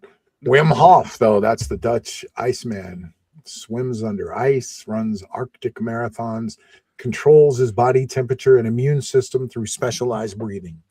Then there's this guy we started to see, Daniel Tammet. Let me bring him back. Savant syndrome and synesthesia. Yeah, that's what he said. Yep, this guy sees numbers as colors, shapes, and textures due to synesthesia and savant abilities that allow him to perform incredible mental calculations. Daniel Tammet can see numbers as colors, shapes, and textures. He recited pi to 22,514 digits and learned Icelandic in a week. Neurologists studied him for years, confirming his rare combination of autism and extraordinary mathematical visualization, a brain literally wired differently. Number 7. Yeah, isn't that wild? It is. Yeah. Now there's this lady, Ashlyn Blocker. He was born with a congenital insensitivity to pain. A congenital people like that. insensitivity. I've heard of people having this. She feels no It's pain. not good to have either. That's Because right. of the fact that you think it sounds like, oh man, I'd love to never feel pain again, which I get that a lot. No. It sounds But like a superpower, but it's not. Yeah. But you could like burn yourself seriously and not even know Yeah. you're Right. doing it because realize the so- dangers of not noticing injuries. Yeah. You're right. Yeah. Let's see her. Ashlyn Blocker. Born in Georgia, USA, Ashlyn Blocker has a condition called congenital insensitivity to pain. She doesn't feel heat, cuts, or injuries at all, which sounds like a superpower until you realize how dangerous it is. Scientists at the University of Florida have studied her genetic mutation, hoping to unlock new treatments for chronic pain. Number 6. Yeah. So this lady, Jill Price, she has hyperthymesia. And what that does is she remembers every single day of her life in vivid detail. Right? And hyper usually means it's done a lot. Jill and Price. To a higher extent to it, I guess. Yeah. Imagine remembering every single day of your life, every smell, every word, every outfit you wore. No, That's thank you. Jill Price, the first person ever diagnosed with hyperthymesia, or highly superior autobiographical memory. Neuroscientists at UC Irvine confirmed her ability to recall any date with eerie accuracy, like scrolling through time itself. Number 5. Wow. So, Yeah, I wouldn't want to remember every detail of every day. No, but sure That's okay. A lot better So- memory though. I got a theory about some of these people with the.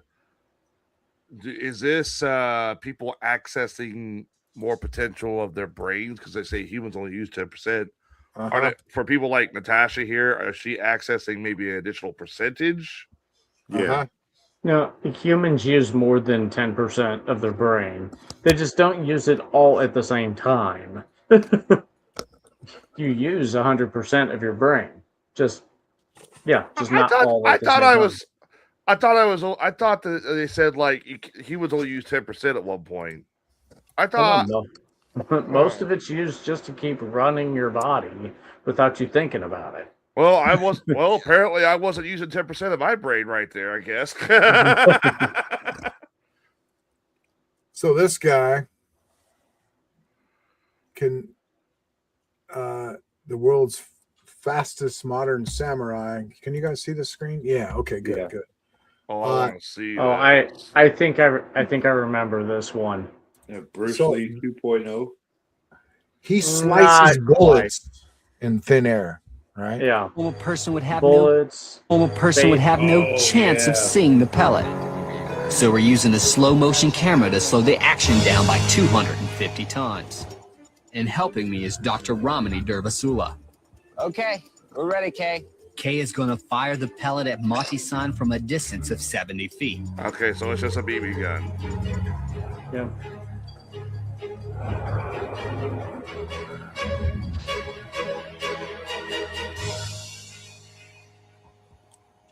You don't even have it out. I heard it. Oh baby. my I saw a flash God. go by. Hey, Now, it's what Barbara, kind we're of gonna like play back. We're going to play back. Yeah. Using the Okay. slow motion camera, I want to see if Mati-san has achieved the superhuman. Yeah. Now, guys, that's a technique done by the samurai to get a one shot, like one hit kill. You don't have to battle if you just end it. So that's a technique they practice. Although that accurate at that speed, kind of amazing. Wow, I love that one. It's even more amazing the fact that the sword was still in the sheath. Yeah, that's And part of you the had to technique, not though, only Bubba. pull it out, but hit it. Yeah, that whole thing is part of the technique. So that's Um, a killing technique for Yeah. samurai, but he's perfected it to the point where he can deflect a in this case a pellet from an Hey, see, airsoft. I thought it was the guy who could do that at a one he cut at it in a half. yeah. I remember hearing about a guy trained in samurai who did that with 100-mile-an-hour baseballs. He cut it in half. Did you see that? He did. That's freaking impressive, though, dude. Yeah. Wow. Cutting a pellet bullet. Okay, here we go. Just think, how does he even see the bullet to hit it? It's rumored that Machi-san. Same guy, yeah. I think it has to be like a timing thing. Like you have to be able to study your opponent. Yeah, see, there's an AI if somebody drew it. Nice. Aizo Machi. That's pretty cool, man. Japanese world record holder, though, slicing a 6mm BB pellet fired at 158 kilometers, 98 miles an hour, clean in half with a single katana draw. That's pretty cool. All right. I don't care about anybody else. This is the most badass man I have ever seen. If he wanted to be a superhero, by all means. Right. He's got to be able to still see it somehow, or else he'll never hit that little pellet. Yeah. But think about this. Those pellets that they shoot at him, a lot smaller than a typical bullet. Yeah. like what? Like quarter of the size, maybe, Tyler? About, yeah. Right. Yeah. So Well, 6 millimeters, not that big. I'm wondering if, because first of all, my question is, how would he know when to draw his sword and strike that fast? He must be somehow studying the person who has the gun's body language and movement or something. I doubt they're just saying, okay, we're going to shoot you now, because that takes away from it. But that's I love that one. That's a real life Jedi right there. That's the most amazing thing I've seen a human being do. So scientists talk about the science behind superheroes. Let's see. Let me bring this up here.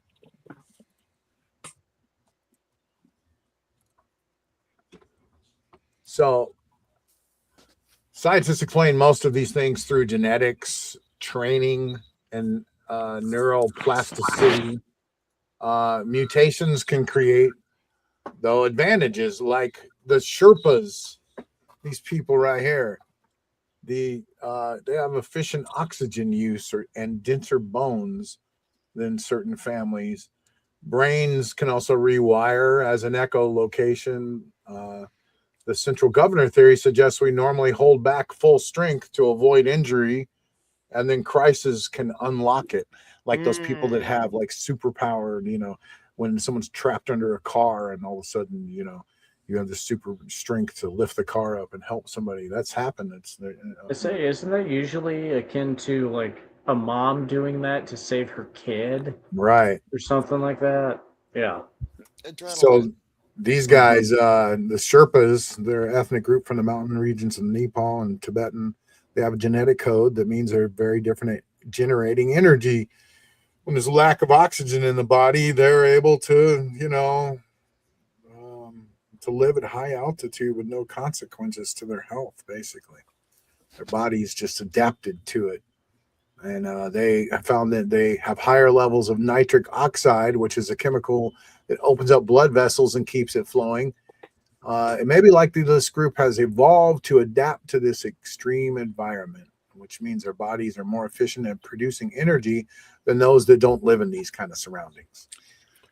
Well, everything evolves over thousands of years anyway, so it's like these genes are just getting activated, and that's what some of these people are maybe doing, like training and mindset amplify this is what really the whole my thing is about tonight. How these are mental athletes that show, many superpowers are accessible with the right techniques, maybe. So we'll see. We're seeing more of these abilities surfacing. Or is it just social media going crazy like it always does? But so let's see. A couple other things just to look at. about superpowers in the world around. Where'd it go? Sorry.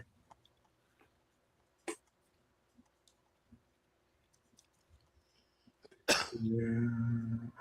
Oh shit. Okay, so there's also people around. Let me see. There was a couple other people in this video here. Let's see. Where'd it go? 10 people with real life superheroes. There we go. This is interesting. Some of this.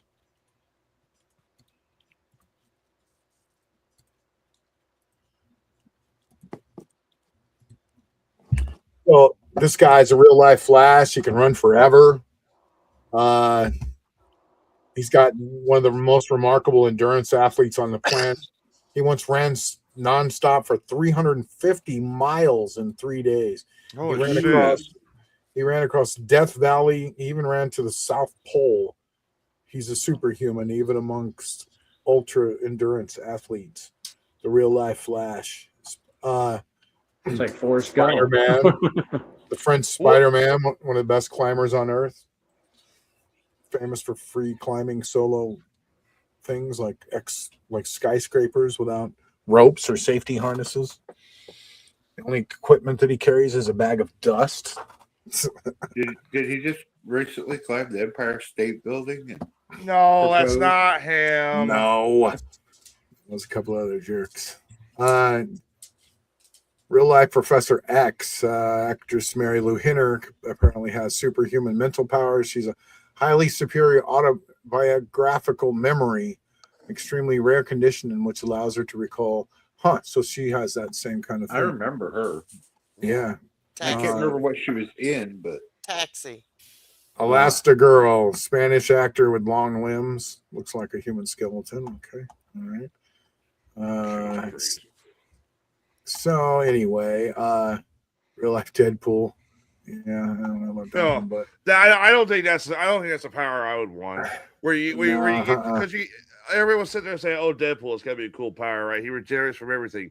You all do realize he feels everything too. So if he breaks his neck, he's gonna break his neck. He's gonna feel it. Well, and the cells that he regenerates are the ones with cancer. Yeah. Because that's when it developed. He had cancer at the time. He was trying to heal himself from the cancer. But it only replicates these cells he had at that moment, which were cancerous cells. okay, a couple other people.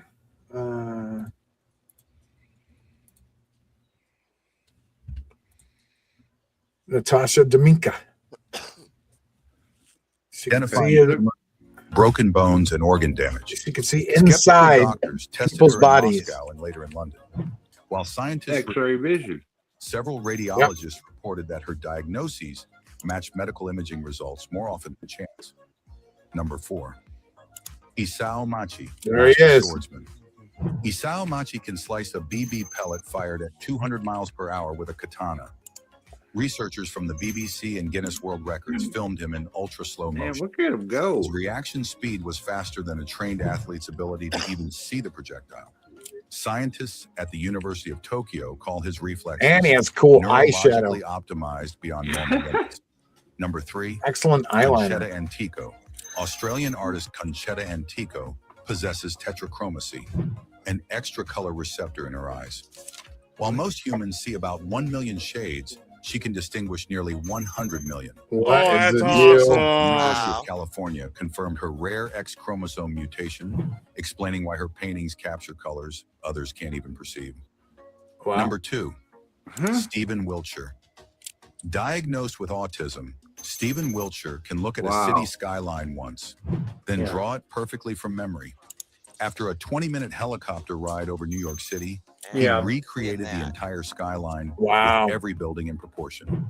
His brain's visual memory capacity is so extreme, neuroscientists use him as a case study in spatial recall. Number 1, Veronica Sider. Veronica, the number one 1970s, superhero. Researchers at the University of Stuttgart tested Veronica Sider, who claimed she could see detail from over a mile away. Tests showed her vision acuity was over 20 times better than normal human eyesight. While rare, her case is Eagle still Eye cited in Girl. ophthalmology journals as Talk one of Girl. the highest visual acuity records ever recorded. So here's a quick question. If you could choose one of these real-life powers, which would it be, and how would you use it? There you go. Okay, so that first woman, if she learned how to be a sniper, Oh my God. I'm just throwing that out there. That samurai guy, though, too, man, that katana is sharp as a razor blade. Like, you see him go through those rolled mats so quickly and easily. Right. Let's see. Let me see. There's this dude. And it's kind of weird. In that whole list, there's only one black person. Yeah, I'm about to Is show you that- another black person with superpowers. There you go. I was just saying, it's just kind of weird that's like all that we were seeing, though. Just went all the way to the bottom. What does that got to do with anything? It's just an observation, and maybe white people are just freaking weird. I tread lightly with that one, man.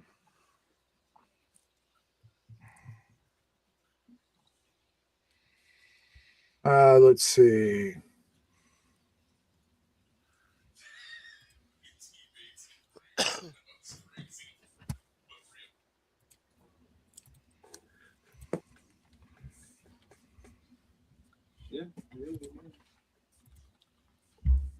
Practice telekinesis today, right? The first one is push telekinesis, right? You can get just a piece of tinfoil or a thin piece of paper and start trying to push it with your mind, right? Get used to pushing it with air, right? Be perfectly fine with pushing it with air, but start attaching your intention to push to the air that you're actually pushing. You know what I'm saying? That way, the air is literally being guided by your energy. And when you start pulling your air out of your pushes, actually your energy can replace the wind way easier in the future because you're already attaching your intention to the wind, and now you're just applying that to your energy projecting out of your hand. The second type of telekinesis you can train is with Okay, so there's this other dude that is amazing at it. With that paper, couldn't Learn that just the telekinesis, movement of also his known as Tai hand Chi, but you don't know where to start? cause that paper to Save fall? this video because this is the beginning of a weekly series with 7 exercises. Day 1, the mindset Could for what, Kai. Bubba? When he was doing that to the paper, he was going like that in front of it. I think that's creating wind, knocking that paper down. Yeah, I could, but these other people are doing it without it. Trust me. Look.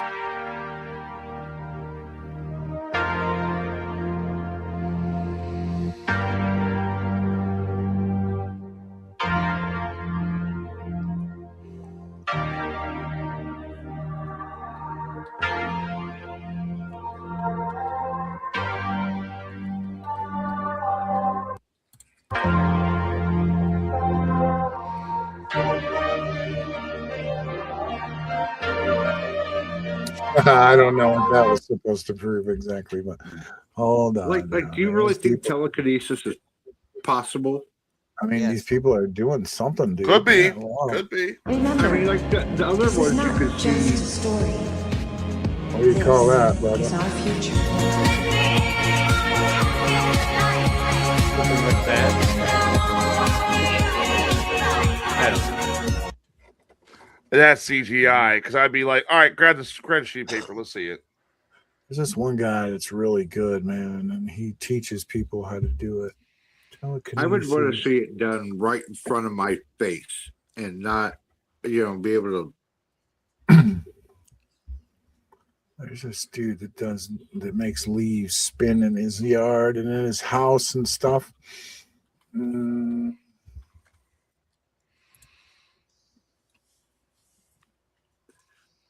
then what about the leaves? He made it like there was a leaf falling from a tree. And he made it like stop midway or something. Then versus now. Now look at this guy. Yeah, this is the dude. Yeah. Look at this guy. Watch what he does, man. Is it just random? I don't know, but hold on. He's an airbender. Yeah, he is, though. Yeah, That's the thing. Like, he gets like a tornado going to these leaves. Maybe he's like a Jedi. I think this is him right here. Jesus is a living son. I think.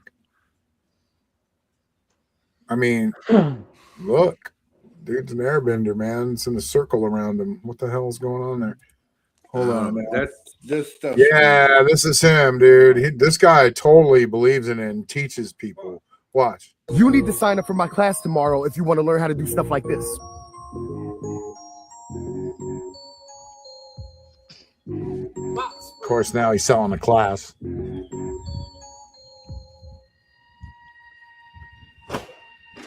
Yeah, where's the string? Where's the it's string some at the stuff top? that you can say there's strings, but no, hold on. Okay, we'll see this one. But without being there, we don't know that.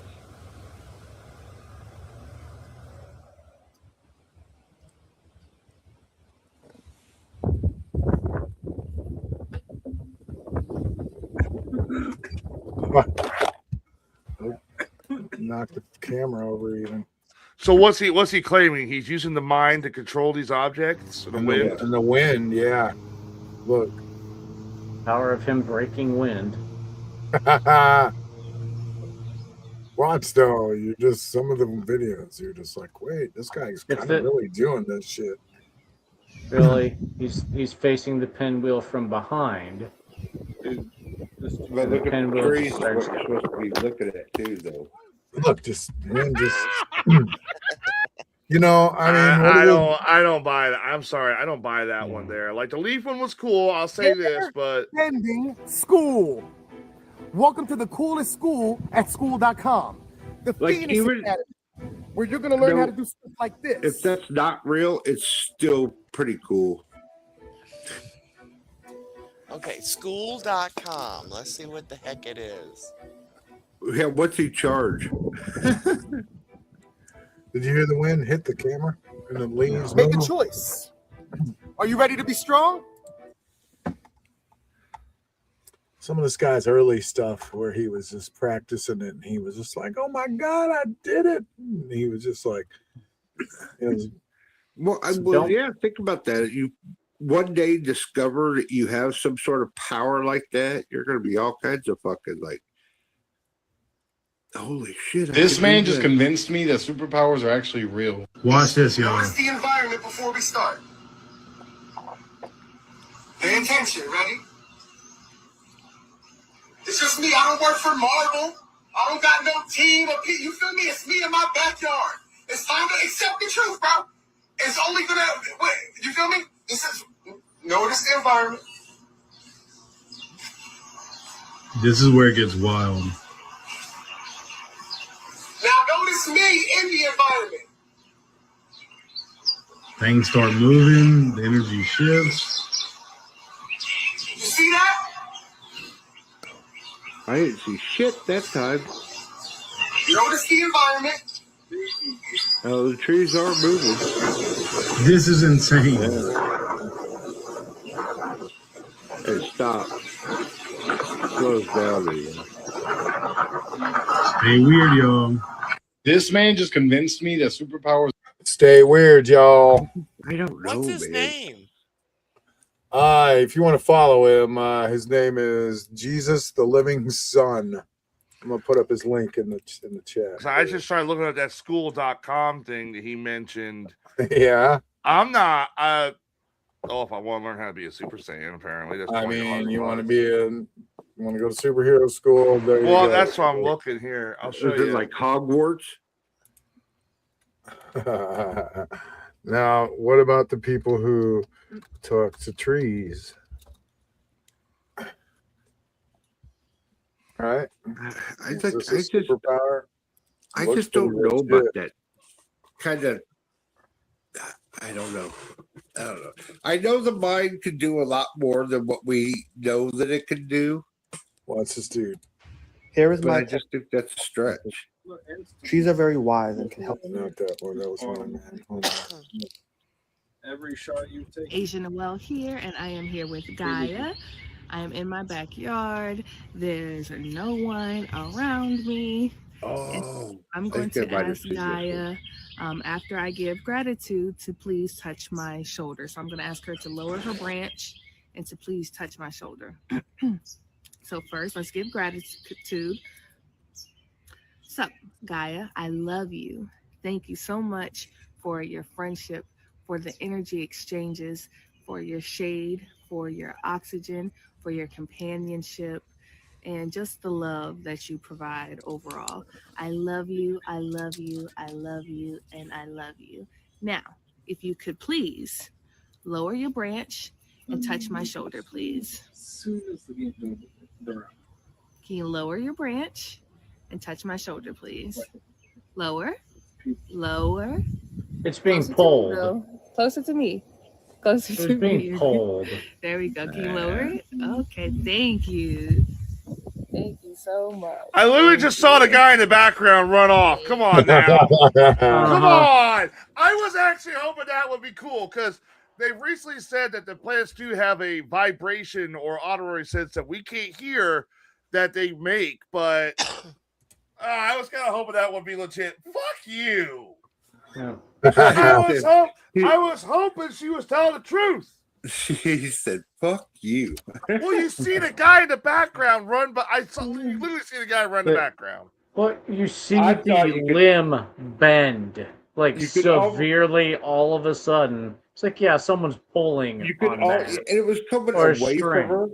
When it went Yeah. away from her, looked like it was being pulled by a stray or something. Mm-hmm. Yeah, that was not good. And they're just I've keeping seen it people, just out of the camera view. they just walk up and talk to trees. Yep. Fucking- While having a person off camera manipulating the branch or leaf. Let's see. Is this the dude? Yeah. Look at this guy. This is cool. I don't got any sound, but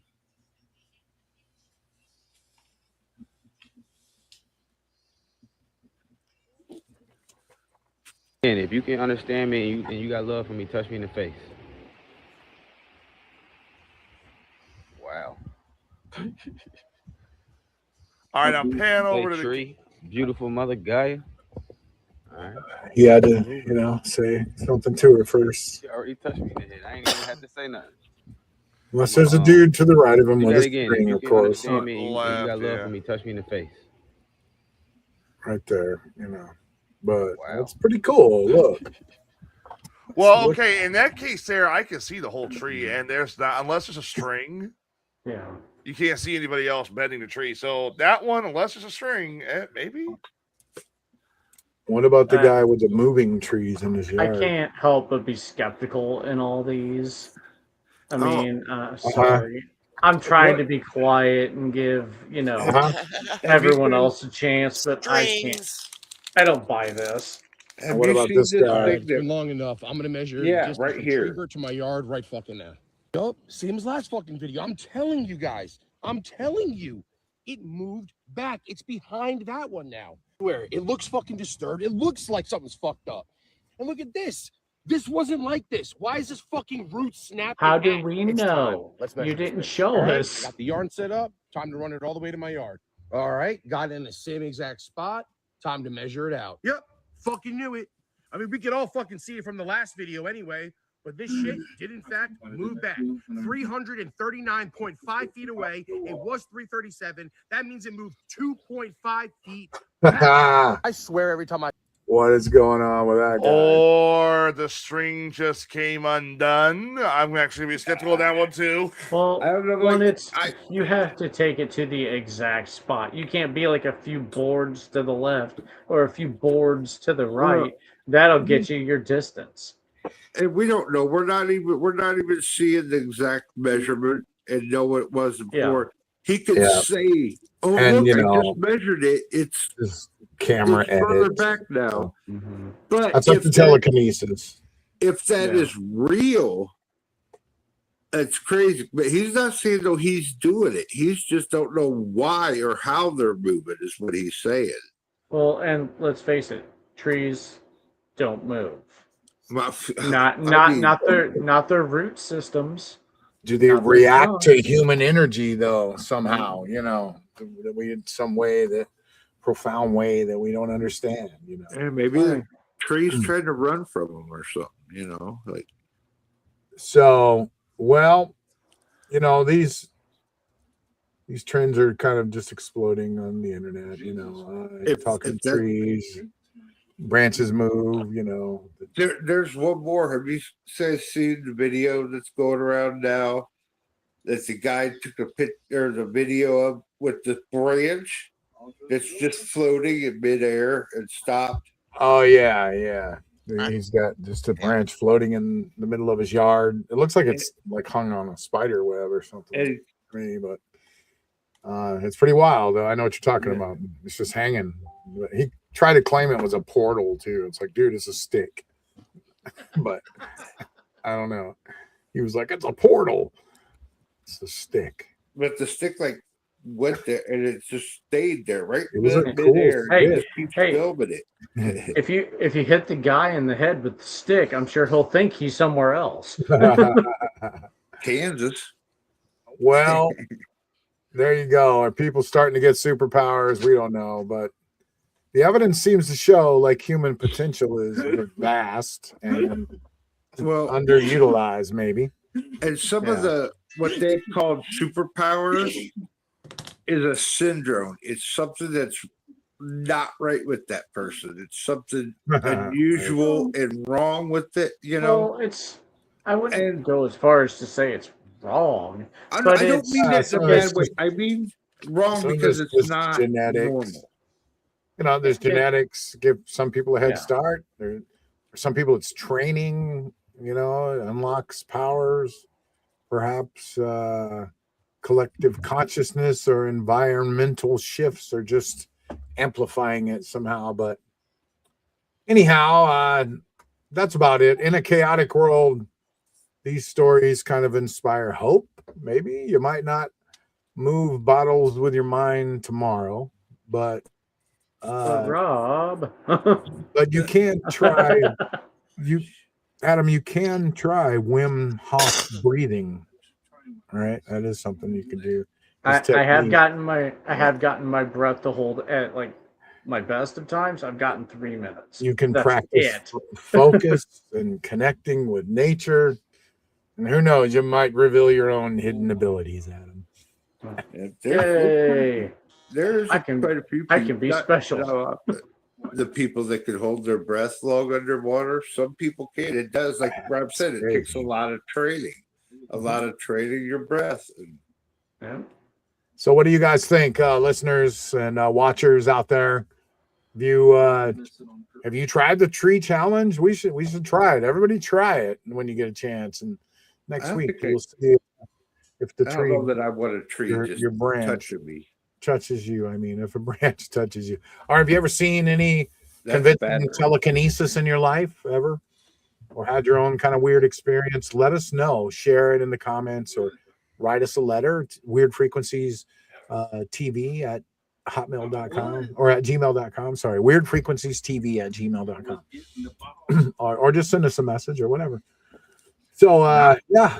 Now I'm afraid that the trees are going to be able to outrun me. Bubba, moving around out there, Bubba. Trees are going to be afraid of you because you smoke too many of them. Well, that's about it for our Weird Frequencies this week. Thanks for tuning in. Thanks for exploring the unknown with us. Stay super. Subscribe, leave a review, join the conversation. Next time on Weird Frequencies, watch the sky. We have no idea. So watch the sky. A lot of times that monkey. We have some idea of what we're gonna have planned next week, but not this week. So tune in next week. So we'll have to I'll be going on topic. I'll be going on night shift, so I won't be here, unfortunately. You're not here next week? Oh, go ahead. I'm on night shift. Write him up, Adam. Go ahead, write him up now. All right, I'll get AI on that. This is your pre-write up to your write up. Yeah. So I hope you guys enjoyed the show tonight. Thank you, Tyler, for your Roswell update. That was super cool. Try my best. A lot of really good information there about what really happened, and I think we've all kind of learned that maybe nothing happened. Yeah. Maybe. But there you go. And we learned about some superheroes tonight. So real life superheroes. Human potential is a very awesome thing. Yes, sir. So there you go. Weird frequencies where the unusual gets amplified. That's my new little stupid catchphrase. Anyway, thanks for listening, everybody. You can amplify frequencies. Yeah, we amplify the weird stuff. That's what we do. That's why I say that. Yeah, the unusual gets amplified here. We dive into the stuff that, you know, in the cracks. So yeah, anyway, good times. Thanks for watching, everybody, and share the show. Please tell your friends about the show and you know, all that goofy stuff. Also, I work at Green Mazda and Green Lincoln in Springfield, Illinois. So if you need a car, come and see me, right? My number is 217-819-2935. If you got a question about financing, about buying cars, money down, stuff like that. I probably want to put. Say that again, both of you. I probably want to put my whole phone number out through the internet because you never know who on sudden going to send you a picture you don't want. But okay, I've been doing it. I mean, that's what we're already kind of putting ourselves out there, you know, by being on this show. And I really have to put myself out there to sell cars. It's like you don't have a choice, you know. It's hard if you're a female car salesman because you've got to put your Facebook out there and make it public, and you got to put your phone number and. God knows it'd be tough for a girl. All these weirdos out there, you know, coming after you. So, yeah. But anyway, yeah, I have to do that. So I have to make my Facebook public. And so, yeah, it's kind of weird, but I don't know. It works. You just gotta be careful, right? Yeah. So, all right. Anyway, if you need a car, call me. But thanks for listening to the show. When can we see you next, Tyler? We'll be on Wednesday and Friday. Wednesday we're probably not going to do a show Friday because it's the night for Wrestling for a Cure. So, but Title Belt Challenge is coming to an end, and we'll be starting season 11 here probably next week or so. Very cool. Very cool. So, thanks for watching. Thanks for listening, everybody. You can always watch further episodes on Facebook, on YouTube, on Rumble, on Instagram. And you can catch us on TikTok, clips of the show. And you can also listen to the podcast again. If you missed the show, just when you're driving in your car, turn on Apple Podcasts or turn on Spotify or, you know, Amazon Music, whatever you listen to, and just search Weird Frequencies and you'll find us. So there you go. Listen to us in the car, man, at night when you're driving around all creepy. It's fun. So, there you go. All right. Thanks, everybody. We'll see you guys next week. Peace out. Take it easy, everybody. Adios, amigos.